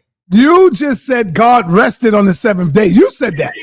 The Bible says he rested. What does that mean when it says God rested on the 7th day? He finished his work. He did no more work. So that's what the word rested mean? That's what it means. It don't mean he was tired or none of that? It don't mean he was tired. Okay. His work was done. Okay. He had completed his work, and therefore he rested from his work. So when he completed his work, was everything everything was done and everything was good. Everything was perfect? Everything was perfect the way he wanted it. So if everything was perfect, hear me out, Apostle. Why did he come back and said he regretted that he made man? He changed his mind. Oh my God. That's all. See, now, stop. I want you, I'm trying to see if you got logical reasoning here. So if God said everything was perfect and later on harkened back and took the words back and said he regret that he had made man, and then you said he changed its mind, that mean it wasn't perfect, right? No, it was perfect the way he wanted it. It's just that man corrupted it. So how could it be perfect? Stop, man. How could it be perfect if man was able to stop, man? How could it be perfect if man was able to corrupt it? Because man corrupted it. No, man should not have the power to corrupt nothing that God did, because God created it what? Perfect. Then you wouldn't be sinning, because then you would be obeying God. If that's the case, and you don't obey God. See, you missing the point, bro. No, you really killing me. You're missing the point, because since God made it perfect, then you ought to be in order. But you're not in order. That's because God didn't make it perfect. You chose to unperfect what God perfected. You chose to do that by not following what he commanded you to do. And what did he command me to do? What did God command me to do? I'm just making it personal, son. Watch this. People like you corrupted. What did God commanded me to do? To do as he commands you to do. And what was that? Whatever that consists. Okay, watch me cut you. Watch me cut you on that. Yeah. How old is the Bible? Older than you. I'm asking you, brother. Come on, serious. We having a conversation. It doesn't matter how old the Bible is. When things were written. You know what? This is when you get scared of me, when you don't want to answer my questions. So I'm asking you again for the education of the people that's listening. How old is the Bible, Apostle? Probably about 3,000 years old. Probably. I need you to give me a better one. I don't know what Moses started writing the Bible. It was written 1611. The Bible was written 1611. No, that's when the King James Bible was written. Okay. So now, you said about 3,000 years. Here's the second question to follow up. How old would you say man is? I don't know, about 60, 70,000 years. Okay. So by your logic, that means man been here 3,500 years before the Bible, correct? No, I don't get that math. Yeah, the Bible was here 3,000 years ago, and then you said man was here 6,000 years ago. Now I didn't say 6,000. Oh, Apostle, you did say it. I said about 70,000. Oh, wow. 60,000 years. I mean, that makes it even worse then for you. No. Because let me tell you why. Be quiet. Let me break it down for you. If the Bible was here 3,000 years ago, and you said because God laid down instructions for us, but then you said man was here 70,000 years ago. What was the instruction that God gave them 70,000 years ago when there was no Bible? He gave it to him orally, sir. It didn't have to be a Bible in written. The adjustment bureau. We make Negroes adjust. Yeah, that's sad. That is real sad. Things, Egypt. Now you're saying that God gave it to them orally? 6,000 years ago. They didn't God gave it to them orally? 6,000 years. Just because. Listen, man didn't start writing right away. He had to learn. I'm not asking you nothing about writing. I'm not asking you nothing about none of that. You said you want to know when the Bible was written? Brother. You said that we get our instructions from God, from the Bible. So God, before the Bible. Before the Bible, we got our instructions orally. Show me a source. Show me a source. Orally. That's what the missioner means. Show me a source. That's what the missioner means. Show me a source. Show your source. Yes. I'll tell you a source. No, show it. Okay. I want to know where you get it from. Jacob lived before the Bible. No, brother. No, none of that. I want to know. I want to know where you getting your information from. Seriously, I'm gonna go to Genesis. This happened before it was written. Moses wrote this after. This happened. Moses was dead before his before his book was even completed, bro. Yeah, right. No, that's not true. Oh my God. That's not true. That's not true. How you think we're reading about what happened in Genesis? Genesis is something that happened. Adam happened years before Moses. Apostle, I read about Adam. I love you, brother. And this is you don't know what you're doing. But if I can read in my book in Genesis about how I don't need you to read the book, brother. Please don't read the book. What are you doing to Apostle, bro? You got to stop this, bro. Brother, do you hear me talking? I only called in. Can the people hear me? Yes, they can hear you. Okay, I only called in to pull you off of Apostle, man. Stop this madness right now. This is crazy. Let Dazali talk about something else. We love Apostle. This is crazy what you're doing to Apostle right now. This is nasty work right here. We've seen enough. We throwing in the towel. We got to get him out of the ring. Let Dazali go now. This is terrible. Dazali left. Before you leave, Chapter I just 48. want to ask you a question. Chapter 48 of Genesis. sa.neter, can I ask him a question before he hangs up? Hey, Inky, Nepal want to ask you a question before you leave. Nepal, please don't beat him up. Go ahead, you Nepal. know she's trying to. Go ahead. I'm going to let Apostle read the scripture, he said. Nah, I don't want him to read that because that's what's got him all messed up already. You know? Okay. No, that's with the young Pharaoh. That's what started it. All right. Peace to everybody, of course. sa.neter, thank you. Peace to Apostle and the audience. And Dr. Inky, just because of what you're mentioning, I always want to get clear on where your position is. So I'm hearing you say that there are no so-called aliens, meaning there's no life that comes from outside of this earth or outside of this particular dimension. He's going to find out on the 29th Is that of October. Well, hold on. If you phrasing it like that, that's a very broad phrasing. You said there's no aliens, right? Correct. I'm talking about like little green men flying spaceships. Okay, so you said there are. Let's start from where you said there are no aliens and ghosts, right? I'm saying there are no little green men flying spaceships. So why when I get in and ask you, change it up? Right. Hey, nobody said nothing about green men, bro. I'm just you biting off more than what you can chew, man. No, listen, I'm just getting specific because what my point was with Sa, where I was trying to go with Sa was, how is it that he doesn't believe in Osiris?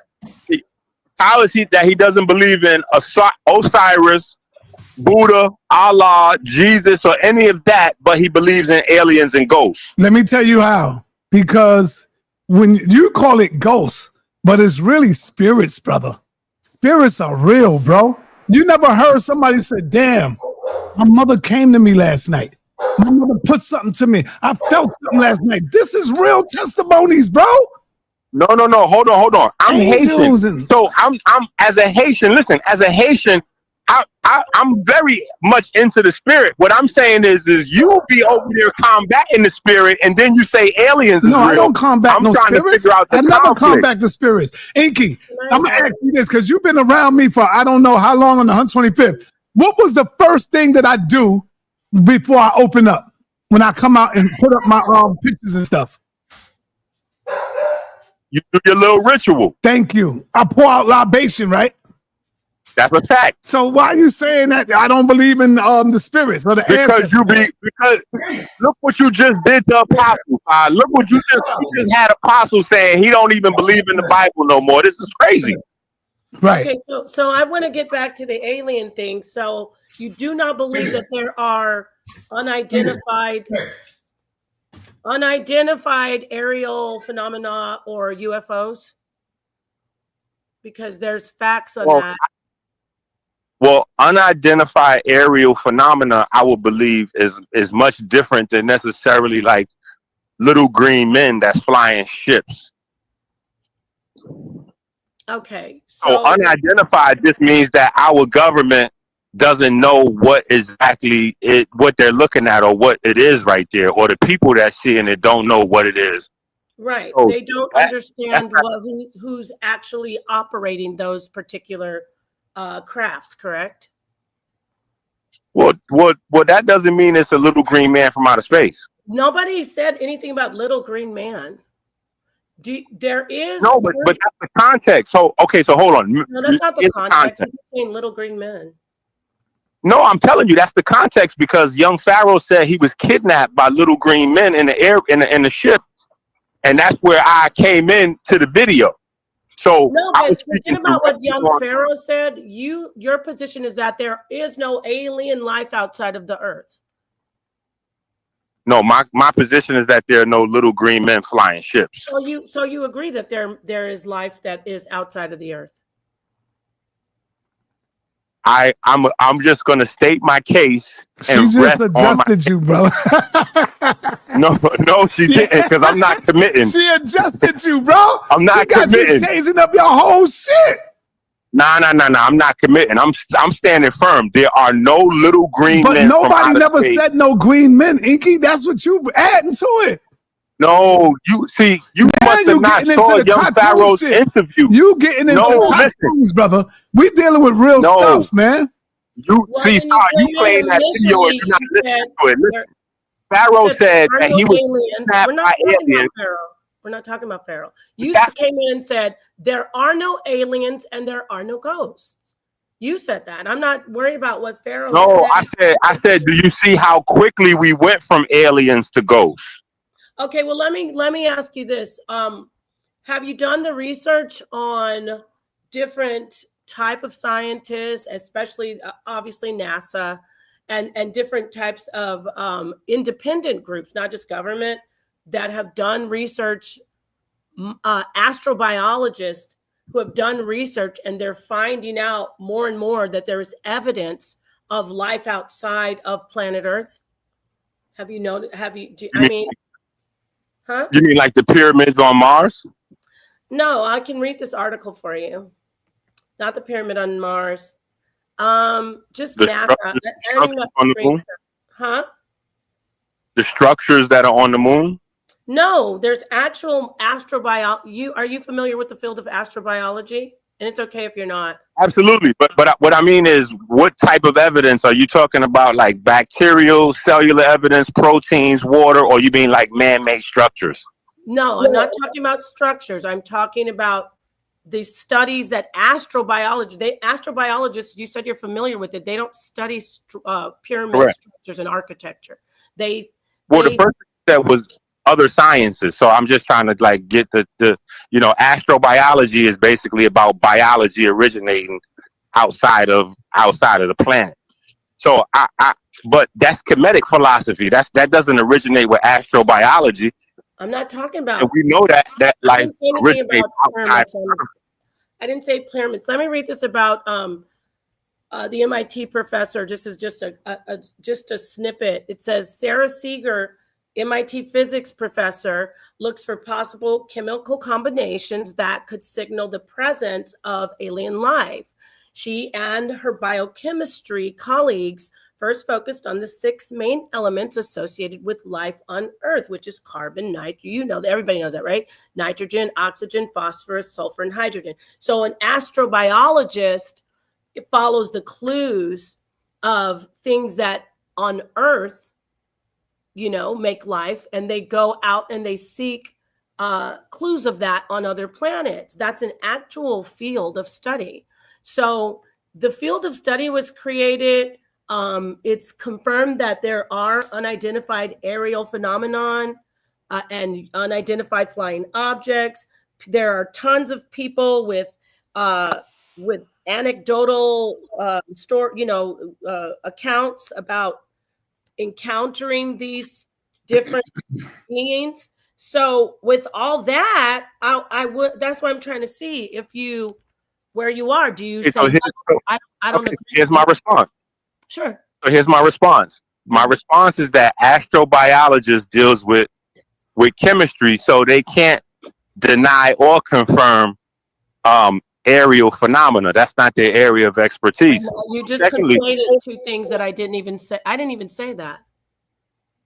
Okay. So maybe I misconstrued that. All right. But secondly, what I would say is that we get certain elements from the sun, but most of the elements that we get come from stars.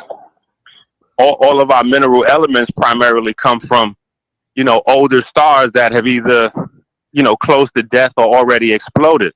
So finding chemicals.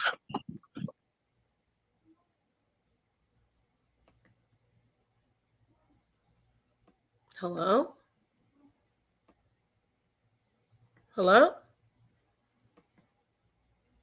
Can you hear me, Apostle? Yeah, we lost connection. Yeah, he hung up. I love you, Inky. You got this. All right, actually, I got it. But okay, so basically, I wanted to just come in and say there's actual This is what happened with Cedric when he was trying to make fun of out of body experiences. But now mainstream science has locked in and started to study these different phenomenal instances. Same with our brother, Dr. Inky, who initially came in and said, "Oh, there are no aliens, no ghosts." No, it ain't run off. We lost connection. It dropped. Okay. Well, the call dropped.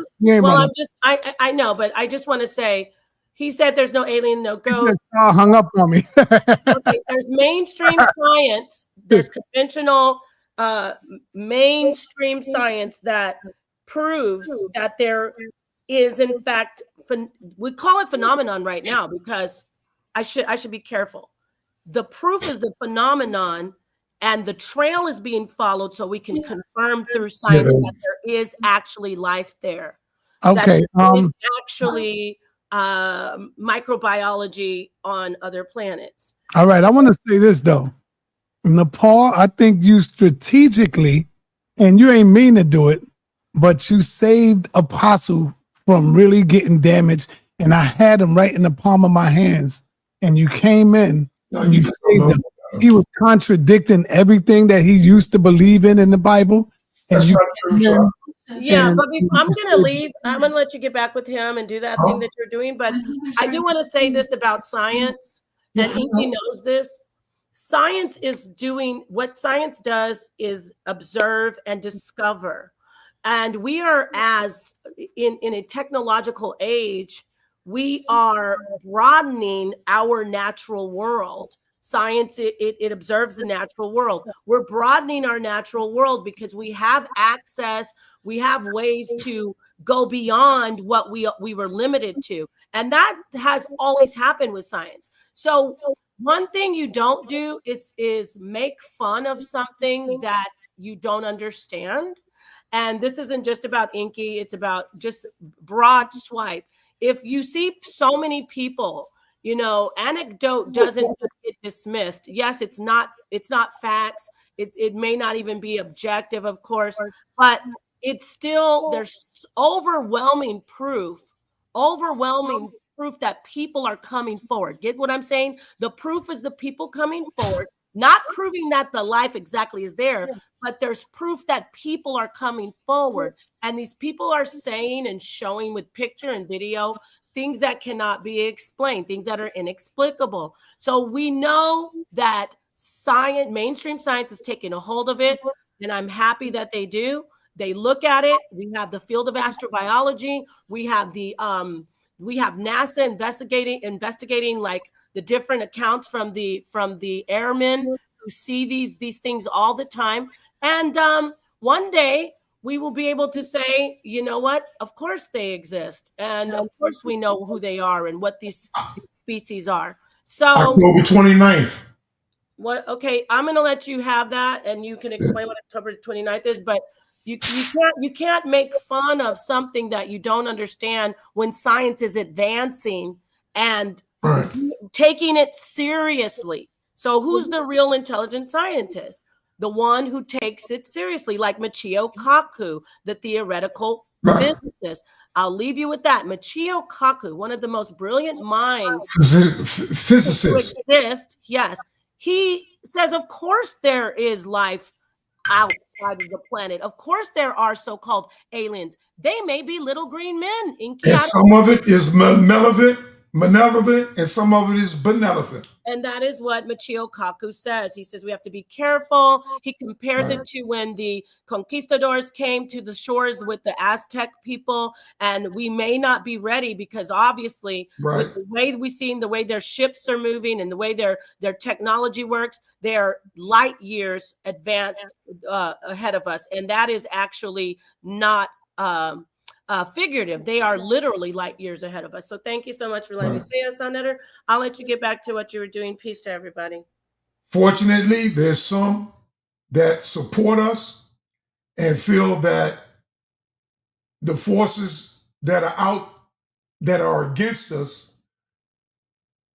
the ones that's for us, are equally as strong as the ones that are against us. And they've been holding them at bay. There's a federation of them out there. So, Apostle, what was the last thing we were saying? You already said you don't believe that the woman come from the rib. No. So where do the woman come from? That's allegory. You asked where do Adam and Eve. You asked if Adam and Eve had a belly button. Yeah. Yes. Adam had a belly button? Adam had a mother and Eve had a mother. So you don't believe that Adam and Eve are the first beings on the planet? No. Oh, no. God. Not like that. Not in what do you see, sir? You going against the Bible, brother? How can you say that when Genesis 1:26, God made man whole, more than one. Right. They didn't make one man. All right, stop for 1 minute. Stop for 1 minute. Let me get this right. For years, Israelites been saying that Adam and Eve are the first creation. For years. Y'all must have just learned some new stuff, and now y'all backtrack, which is all right. That's good, though, Apostle. There's nothing wrong with that. Something new. Don't act like I'm saying something new that I've never said before. Don't act like that, man. No, hold up. Ask me again. Where did women come from again? Go ahead. When God made man, he made woman. How? From what? Man includes woman and man. It includes both. Man. Humankind, man. It includes both. Okay? And from among them, God select a particular man. A particular man. So you don't believe that God created man from dirt? No, he spoke man into existence. He spoke man in existence. Just like he spoke the cattle. Brother, this Bible, man, y'all the got animals in the ocean. Oh, man. Why would God speak everything in existence, including man, in Genesis 1:26, and then turn around and say from clay he got to make another man? Why? It's allegory. This man that God is talking about forming, he's showing that this man is his portion. This man, he put the law inside. That's Adam. He put the law inside him, separating him from the mask of men. The same way he took his people and separated his people from the mask of other people. God has always done that. He has always selected his man, whether it's been a prophet. Yo, what's good, son? Hey, hold on, Apostle. We are live. I think I need you to come in here right now. We are live on sa.neter Studios, brother. Me and Apostle. Okay. I think you need to get up in here right away. You got to help this brother out, man. For real, brother. This is crazy. Man. It's just me and Apostle, and I'm me and him building, man. Come on in. Okay, man. All right. Well, that's Black Sage, everybody. Yara, and he'll be in. So we're gonna see what Yara got to say about this. You say what I'm saying first. Yeah, go ahead. All right. In the Bible, in Genesis 1:26, God says, let us, it's Elohim said, let us make man out of our likeness and out of our image. In the image of us, let us make them, male and female. I mean, listen, let me add on because we're having a conversation. You know, you got to be very careful what you're doing because what you are doing, Apostle, and I know you're going to say no, but the proof, I'm going to show you the proof. You are saying that the Bible is a lie. No, I'm not. All right, let me show you how. Let me show you how. In the Bible, it says that I'm going to call your name Eve because you are the first mother. It didn't say first. It did say it. It didn't say first. What it said? It says because you are the mother of all living. Uh-huh. The mother of all living. And she is the mother of all living. Yes, you are the mother. In that sense, you are dead. I'm alive through Christ. He has made me a living soul. Wow. By living in me, he has made me a light bearer to who? Those that are in the dark. And those that are in the dark are dead. Eve ain't your mother. Eve is my mother. She's the mother of all that are living and have life. And that life, that they might have it more abundantly. Only God-fearing people have life. It's allegory in that. My spirit is alive while your spirit is dead. And the reason why your spirit is dead is because you are rejecting the one that contains your spirit. And until you realize that, What you did was just changed up the I whole ain't changed Bible. nothing up. I'm making it personal. Nah, you I'm changed making the it scriptures. And guess personal. what? It's all right because I know y'all learning from me, man. I'm not learning from you, You're brother. You would never not talk what gonna I'm give me the talking. credit. You would never talk like this. You would never talk like this. Because you think you're alive, but you're not. You and those like you are not alive. I'm Wow. being frank. According to the Bible, you are a dead man walking. Damn, Apostle. According to the Bible, you have no life in you.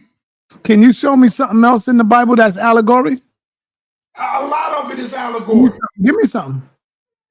When you see What three-headed about the bears, talking donkey? Is that allegory? yes, So it was never really a talking donkey. he thought it was talking.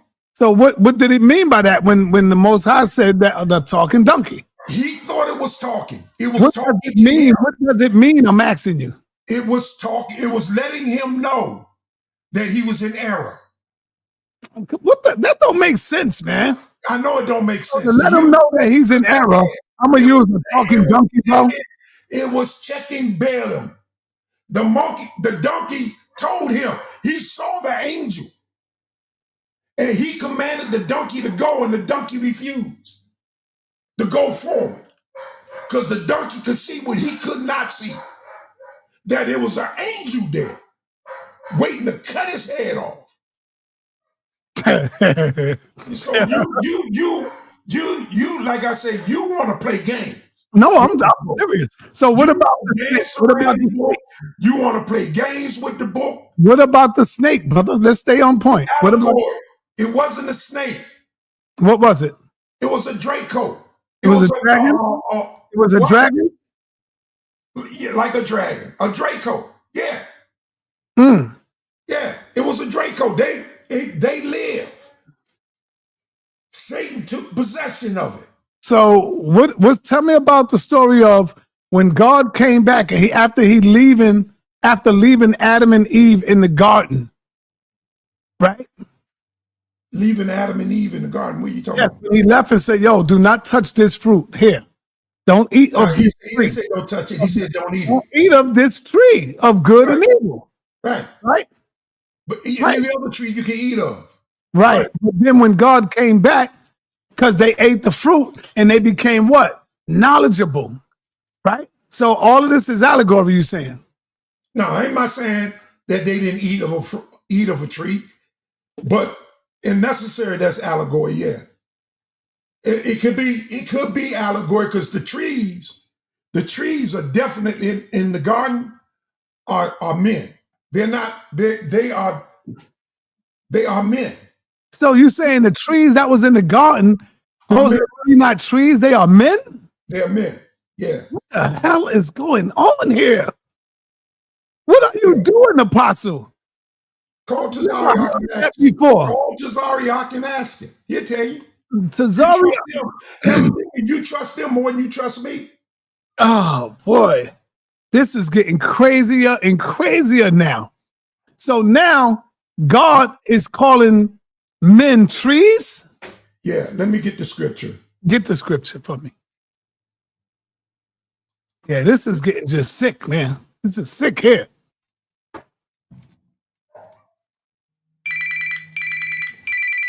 They calling you. They telling you, fall back, Apostle. This is my son, man. They calling you. They telling you. Yeah, see, he laughing. Yeah, I'm laughing. I'm laughing, son. Yeah, you put it on the speaker. See? Put it on the speaker, bro. Maryland. Oxon Hill, Maryland. Oxon Hill, Maryland. Yeah. Birchwood. Yeah. Oxon Hill, Maryland. Yeah, get the Blackwood. Get the Blackwood. Blackamile one. Tell him you want the Blackamile. Livingston Road. It's off of Livingston Road. Yeah, they got the Blackamile over there. Yeah. All right, I'm live. Okay, see you, son. Yeah. Yeah, you should have told him get the Blackamile one. Nah, man, he was asking me about where a particular place is in D.C. So where was we? You're supposed to be getting the scripture. I'm getting something, So yeah. that the trees were men. Yeah. So hold on. Hold on, let me get it. No, I'm gonna let you get it because I want to show you something before you fuck up again. Now, when you do that, you know you got a lot to cover now. So where does the leaves come from that they put together around them to cover up their shame? So what was that about? If the trees were men, where did the leaves come from? See, when you tell one lie, you got to make all this shit up again, bro. Damn, Apostle. I'm gonna let you go. Go ahead. I'm gonna let you cook. You got the floor. Hold on, man. I'm looking up the scripture. I told you that, sir. You asking me other stuff, man.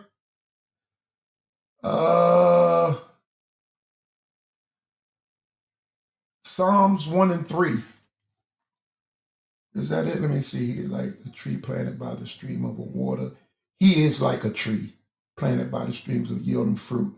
Now, this ain't the scripture I'm looking for. And the Bible used trees symbolic to represent both men, people, and nations, often portraying people or nations as trees, such as Israel as a green olive tree, or Syria as a cedar tree in Lebanon. Individuals, I'm reading it, individuals are also like the trees as in Psalms 1 and 3, where the righteous are described as a tree planted by the streams of water. Okay? So, yeah. Let me see if I can find other scriptures. Most mentioned living in the Bible. There are trees in the first chapter of Genesis, verses 11 and 12, in the first Psalms. And let me see, trees represent.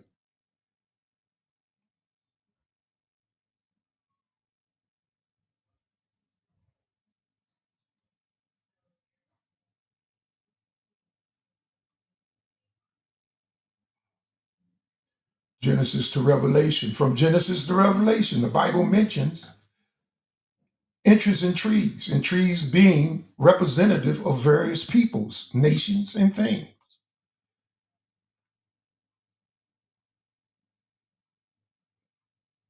So, there you go. Did you see it? You're awful quiet. You're awful quiet. Did you see it? Did you hear it? All right. So I don't know what to tell you, man. You gone? You gave up? You throwing in the towel? What's up? What's up, man? You must be throwing in the towel.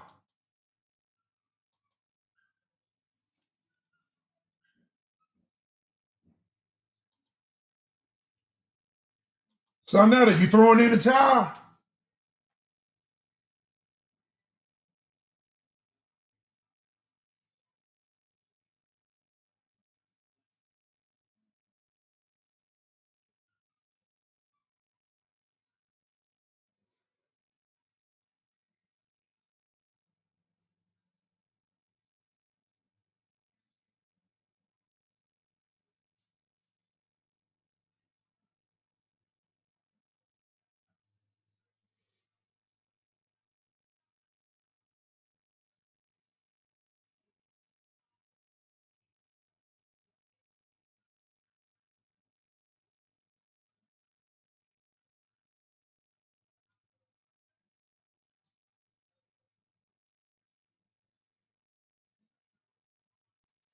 Yo, see, I left you here to talk and you ain't even talking.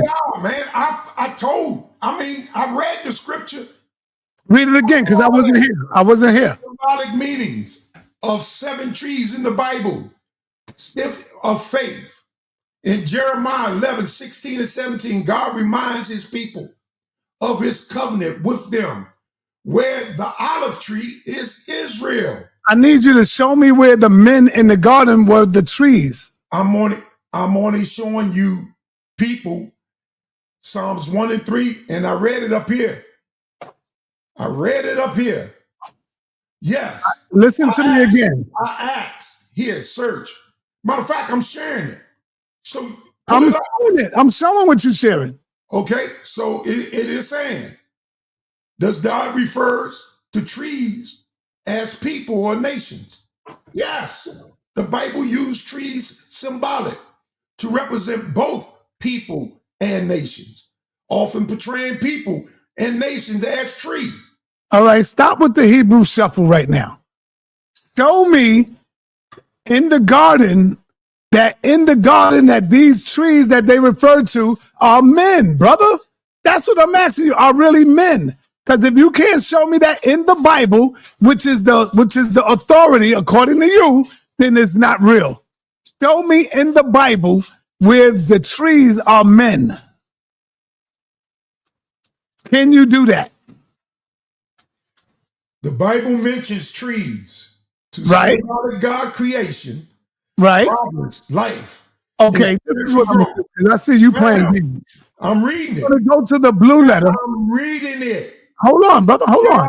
We're gonna go to the blue letter, and we're gonna see what trees mean in the blue letter. Let's see if it say men. Represent the tree of life and the tree of knowledge of good and evil in Eden, symbolic for the faithful and strong fruit-bearing individuals. Illustration concept like the growth of God's kingdom, and is used in prophecy as symbols for healing and praise.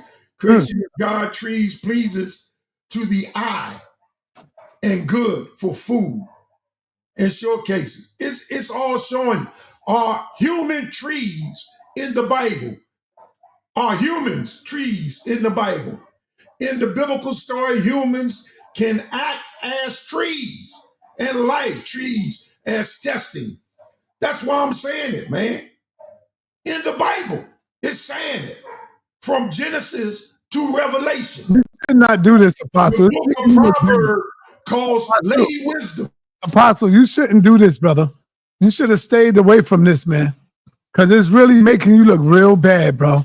You just making this Bible stuff up as you go, brother. This is not a good look on you, man. It's really not a good look on you, man. Do it again. You want to make light of it. I've showed it. You ain't shown nothing. From Genesis to Revelation, the Bible speak of trees as nations and people. Here's the question I got for you. Here's the stop. The question I have for you. Show me in the Bible where the trees in the book of Genesis were men. Can you go to the blue letter? Let's go to the blue letter. It said. Let's go to the blue letter, brother. That's all I'm asking you. Go look up the blue letter. You heard what I read. You brother, didn't accept what I read? No, because it's not the Bible. You reading from something else. Yeah, can you go to the blue letter, brother? Why are you afraid? No, I'm not afraid. All right, so go to the blue letter. The blue letter's going to say. Yeah, I know what the witch comb just said. So you're saying that the trees that was in the garden are the men, and the men are nations. They are nations. Yes. Oh man. They are nations. What kind of goddamn God is this? And when you eat, where when God you eat from a tree, he got to do all this from crazy that particular nation and the thought and the teachings of that nation. So the tree of life is a nation. It's a person. It was a demon. And they ate and they was not supposed to. See, the people are saying, show it in the Bible, Apostle. Look, show it in the Bible. If that's what you mean. Hold it up. Let me go to the blue letter, man. Yeah, do that. Come on, man, because we don't believe you. Well, you don't have to believe me. That's one thing you don't have to do, is believe me. Hell, if I can. Telling you the truth. That's the main thing. Nah, number one, you're not telling me the truth, brother. Don't do that. Watching history on YouTube. Don't go there. What I just said was the truth. I read it. You saw it. Where the hell is Black Sage at? Black Sage don't want none of this. He like, yo, I ain't coming up in there. You don't have to. Let me get the scripture in the Bible. They said you in here smoking Adam leaves. Yeah, I know. You in here smoking Adam trees. You are misleading the people. No, I'm regardless not. of what I say, and regardless of what I show. Hey, King, are you buying this too, brother? I didn't hear what he said. I just jumped on. But all right, the trees that's in the garden, when God told Adam and Eve, don't eat off the tree, Apostle said they are not really trees; those are men. Are you buying this? I'm not buying that. Apostle, what would be the word for tree in Hebrew? Oh, good question.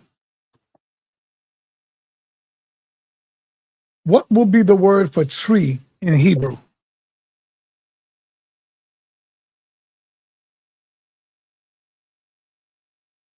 He on mute. What would be the word for tree in Hebrew?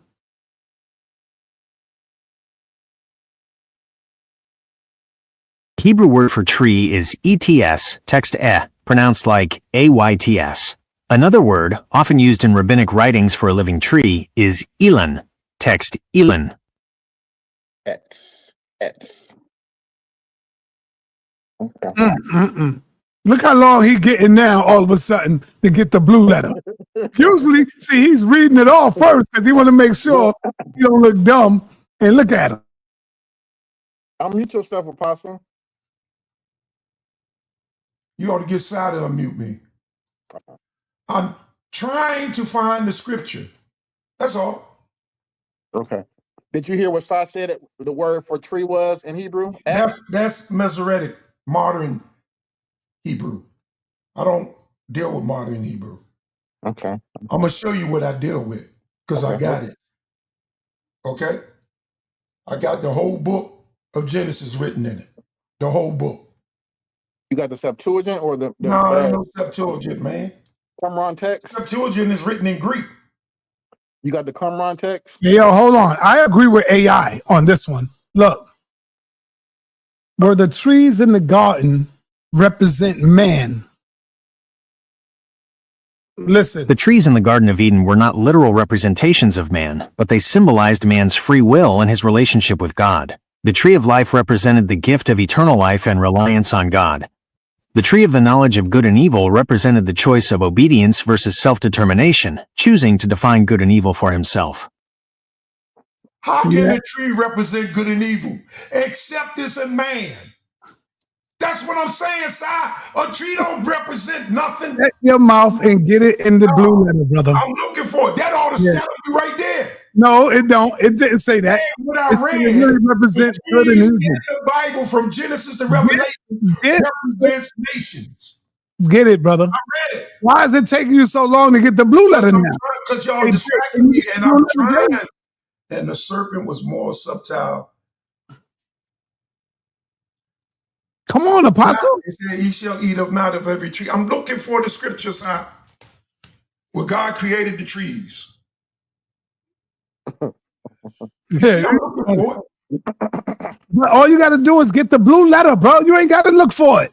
I got to put in the blue letter what scripture I No, want. you know what scripture it is. It's the Garden of Eden, brother. Well, that's not a scripture. What? All right, listen. Watch this, Apostle. What scripture is it where God came to Adam and Eve and said, "Don't eat of the fruit"? That's not the scripture. I'm looking for the scripture where God made the trees. You playing What are you Apostle? talking about, man? The scripture where God created Adam and Eve in the garden. What scripture is that?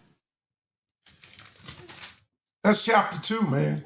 The Genesis account chapter of God that's creating Adam and Eve and placing them in the Garden of Eden is found in the book of Genesis, primarily in chapter 2. All right. Now turn to that, brother. That's what you did, Apostle. Because you playing games. I'm not playing, I'm not playing games.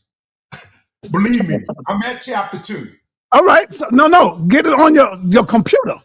We want you to get the No. I'm gonna put it on my computer, brother. When I find the scripture, Genesis stop interrupting me, man. Genesis 2:15-6. Can you go there? In the blue letter.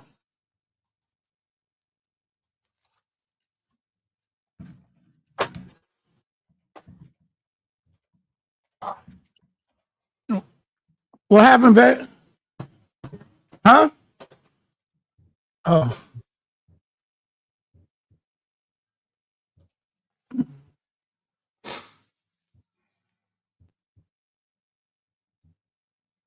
King J, you usually see Apostle run to the blue letter and grab it, and you know what I'm saying? He don't want that. Now I was looking for the scripture.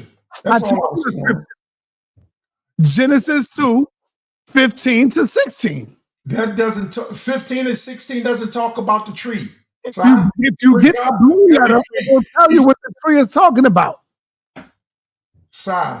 I'm looking for the scripture that says, and God put trees in the garden. That's the scripture I'm looking for. No. Okay. That's not the scripture I want you to get. I'm looking for because I'm looking for that's talking about the tree.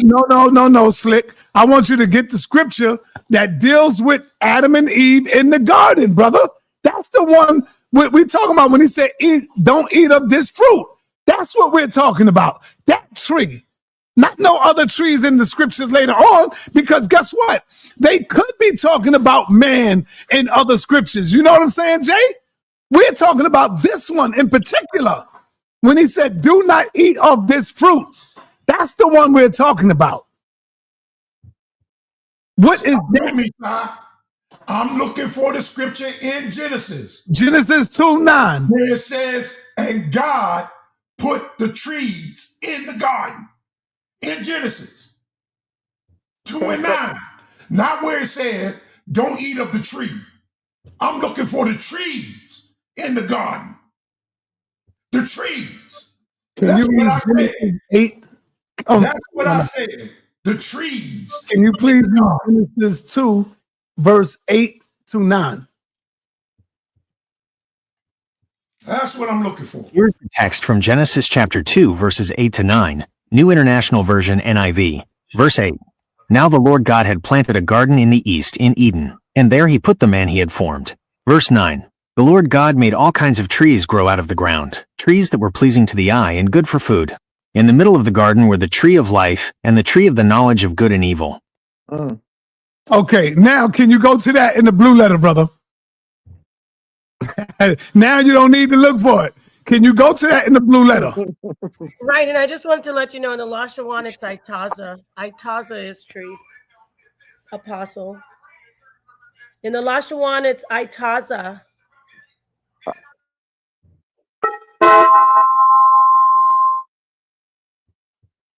All right, can you get it now, apostle? In the blue letter. Huh? Yo, why don't you just say, you know what? You can't find it in the blue letter. It's not going to be there. That's all you got to do. I don't know if it's in there. But why do you take so long to get it all of a sudden? Now you don't know how to read the blue letter? No, son. That ain't you. You're the reason why this is taking longer than what it's taking. Oh, wow.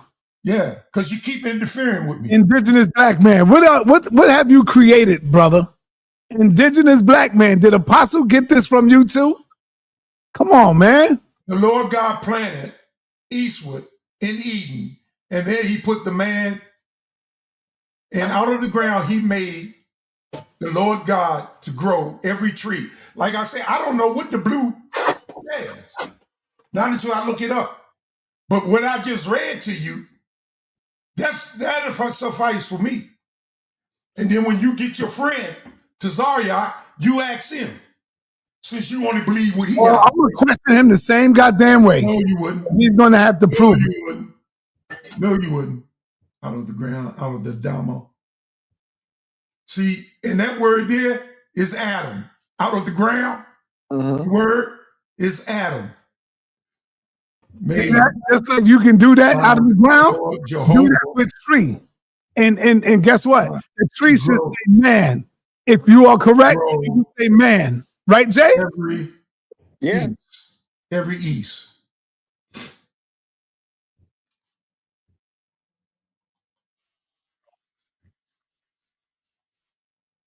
Pasu, Hold on. tell me what man of the garden can bear fruit other than woman? What man of the garden can bear fruit? Yeah. Only a righteous man. Because it say don't eat of the tree of good and of the fruit. Right. So I thought only the women have the fruit. No. Christ talk about his disciples bearing fruit, male and female. His disciples. Oh, he dealing with homosexuality right there then. No, he ain't dealing with no homosexuality. Yes, it is. Yes, You're he is. sick in your mind. That's why you're dead. Yes, he is. He's dealing with homosexuality. Staff, stock, carpenters, with. Because you ain't gonna go up to no man, right, Jay, and say, "Yo, can I have a piece of your fruit?" Wood, timber, Right, stock, You go to the lady, you go to your woman and say, "Baby, I want to taste your fruit. Can I have some of your fruit? Let me get a piece of your fruit." A man's supposed to possess fruit. And if a man does not possess fruit, you be getting fruit from men. If a man does not possess fruit, shit, apostle. If a man does not possess fruit or profess fruit, Christ said he would spew him out of his sight. Hey, my wife will tell you all the time, I always addressed her as a piece of fruit, like her fruit. When you talk about certain things, I don't say the P word. I don't use the P word. I be like, baby, I need some fruit right now. Can I have a piece of your fruit? We're Like, not talking about sex. I didn't see it in there. Jay, I got something for you. What up? Okay? Hold tight. Sa, I need you to share my screen. Here you go. Patiently waiting.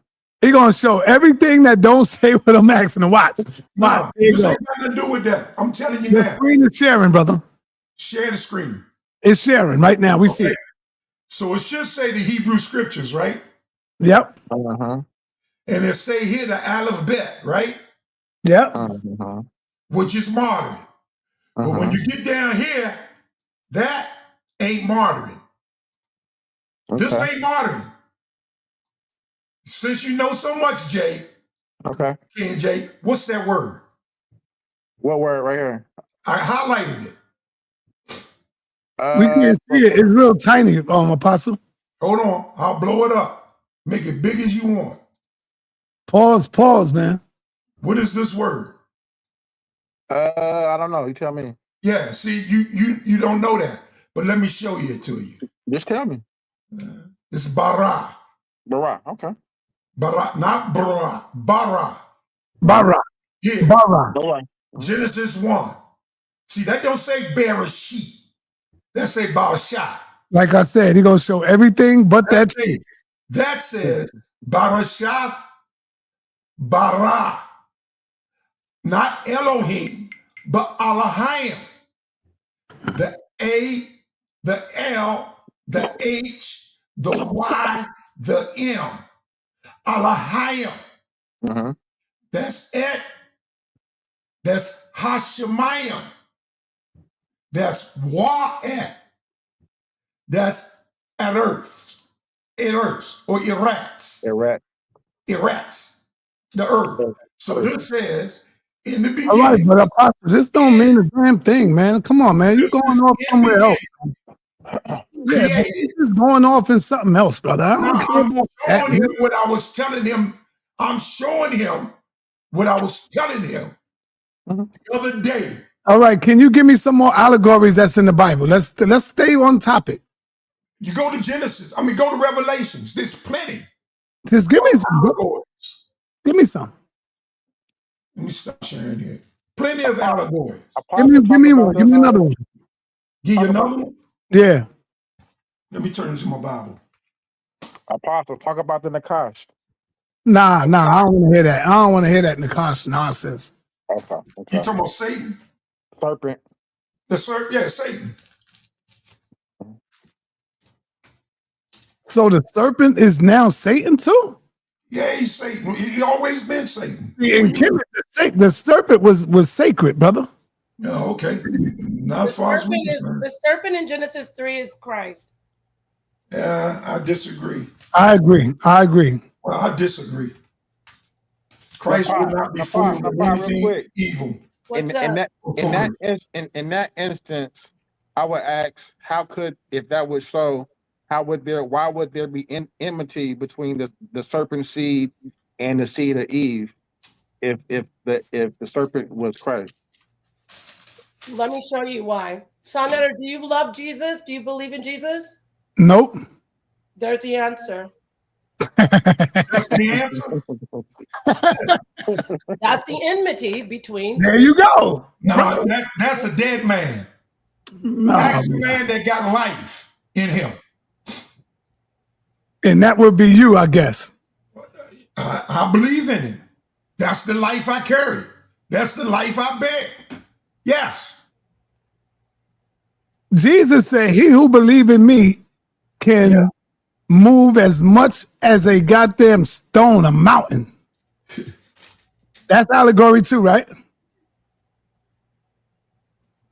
Huh? Yeah, it's allegory because it's not talking about a literal mountain. Right. What is it talking about? Situations and problems that arises in our lives. Yeah. Oh. It's very allegory. Okay, I know that got to be allegory. I know. Like you say, nobody spoke in parables more than Christ.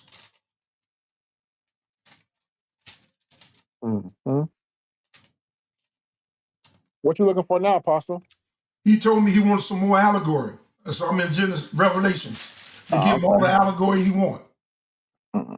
Yeah, I'm gonna have to end the show. Ezekiel, find allegory. You can look in Kings, find an allegory. Psalms is a good spot for allegory. Where? Psalms. Psalms, yeah. Allegory in Psalms. Yeah. Where he talks about a tree being planted by the waters. Oh, yeah.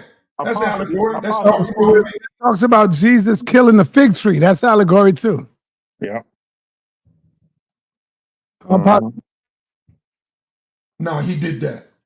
Oh, so Jesus really did kill a tree out of season because it didn't bear fruit. The tree was not to bear fruit anymore. Right. Yeah. And he killed it because in the wintertime, there's no fruit growing in the tree. Listen, in the wintertime, there was no fruit to be grown. So when Jesus came through and he was mad as hell that it wasn't no damn fruit, Jesus should have known that it's out of season, that the tree was out of season. So Jesus got mad and killed the tree, cursed the tree. Like, what's up with that, brother? The tree was being negative. How? That's right. It was appearing as something that it wasn't. I don't get that, brother. Yeah, well. But Jesus knew that the tree was out of season, though. But the tree was acting like it was. It was being a hypocrite. So that's a sign. That's another sign. How was it being a hypocrite when it didn't have any fruit on it? People that pretend to be righteous and they're not. Cut the light on right there. Well, I will say this: figs can grow in the winter. Mm-hmm. So. Say what? Figs can grow on fig trees. They grow in the winter. It's possible. Mm-hmm. Honey. And white robes were given unto them. Or I saw, and behold, a white horse. And it says, and he that sat on him, it's so small I can't, had a bow and a crown, and was given unto him, and he went forth conquering and to conquer. Allegory. Hey, Apostle, I want to say thank you, brother. I got to roll, man. I got 4 hours. Just don't mislabel me. Okay, I'm gonna get you early. Different. Hey, yo, if you're in the New York area tomorrow, we already got one. We beat Philadelphia, the Knicks in the exhibition game. Knicks looking good. and we play them again tomorrow if you are in the New York area, and that game will be at 11:30 in the morning. 11:30 in the morning. Come watch my Knicks, and the new improved Knicks will be beating up on Philly again. This is game 2, and I'll see y'all then. Peace. What's the debate tomorrow? What time? I know. What time? It's going to be on Madison Square Garden channel, MSG. The debate? No, man. What are you talking about? What time is the debate tomorrow? There's no debate tomorrow. When is Yara was supposed to do it, but he called me and said he can't do it because the people are calling him to speak at the school. I'm talking about Asar and Kasai. No, that's not tomorrow. That's not Saturday? Hold up. Damn, let me see. Is it? Let me see. Damn, I might be a little behind the scene on this one. Oh yeah, about the Elion. Yeah, about the Elion, yeah. Oh, that's tomorrow, y'all? Yeah. That's what it said when I looked it up. Oh, well, then it's tomorrow at 7 o'clock, 6 o'clock. 6 o'clock or 7. Because it makes a difference where I'm at, man. Yeah, 6 o'clock. I'll let you know, Apostle. I'm gonna call you and let you know. Let me make sure. Let me go and look at this joint, man. Go look at it. I'm glad you said it. I almost slept on this joint. Damn. Let me see when this joint is scheduled. We need Yara up here right now. Huh? He said he was coming. I said we need Yara up here right now. I was gonna ask him about this. King Deuteronomy. Huh? You see where I showed you the difference between Elohim and Elohim? Yeah, Elohim, yeah. So my apostle, so you're not a fan of the Masoretic text, right? No. So it's Yiddish. In the Masoretic, right? And what Yara is gonna bring, he's trying to say that where it says No, hold on. No, it's on the 11th, y'all. It's on the 11th. See, I'm looking at it right now. Okay. Okay. Next week. 11th at 6 o'clock. Yeah, next week. Next week. Yep. So what was you saying? Let King J finish, huh? Oh, the discrepancy is it sons of Israel or is it sons of God? The Masoretic says sons of Israel. What's that? But the Dead Screen Scrolls in the Septuagint gives a translation of sons of God. Where El portions out his allotment to the sons of God, right? Okay. In that translation, are you familiar with that? Where it's in the No, sons I'm not that familiar with the Septuagint. I don't own it, but I'm gonna buy it.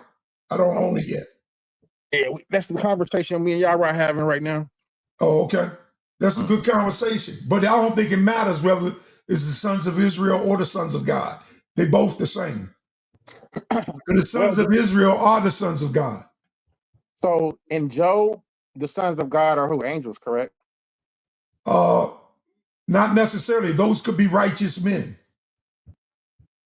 The same as in Genesis 6, where it talks about the sons of God, saw the daughters of men.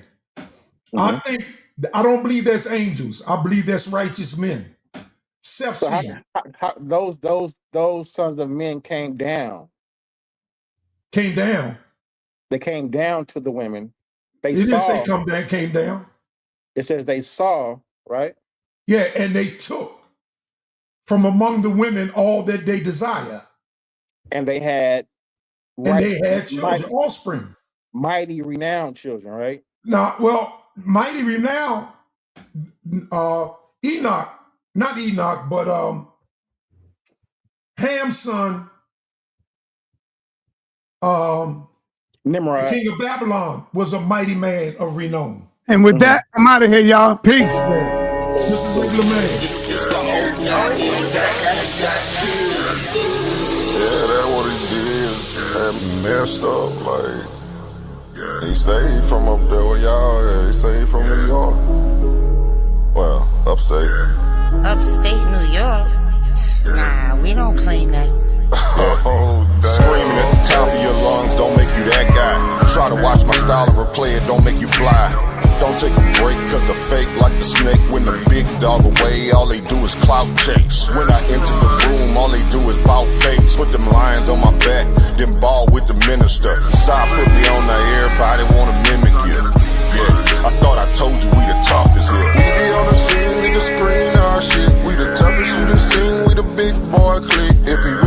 smoke, I pull up with it. Toughest environment, smoke city. I can tell by your energy you ain't really woke. He showed up to debate, but he choked. No money in his pocket, boy broke. Shit, the only thing he can teach is hope. Kill a spider, drown a fish, stomp a rose, do something. But don't come on sa.neter with the stunt. Everybody over here getting money. Touche hit me up, told me go and run it. Guess I'm Carl Lewis. You looking dumb foolish. Nigga way upstate making soft music. Boy, this the toughest environment, show you how to do it. Mr. Toughest environment, show you how to do it. We be on the scene, niggas screen our shit. We the toughest you done seen, we the big boy clique. If he really want smoke, I pull up with it. Toughest environment, smoke city. I can tell by your energy you ain't really woke. He showed up to debate, but he choked. No money in his pocket, boy broke. Shit, the only thing he can teach is hope. We be on the scene, niggas screen our shit. We the toughest you done seen, we the big boy clique. If he really want smoke, I pull up with it. Toughest environment, smoke city. I can tell by your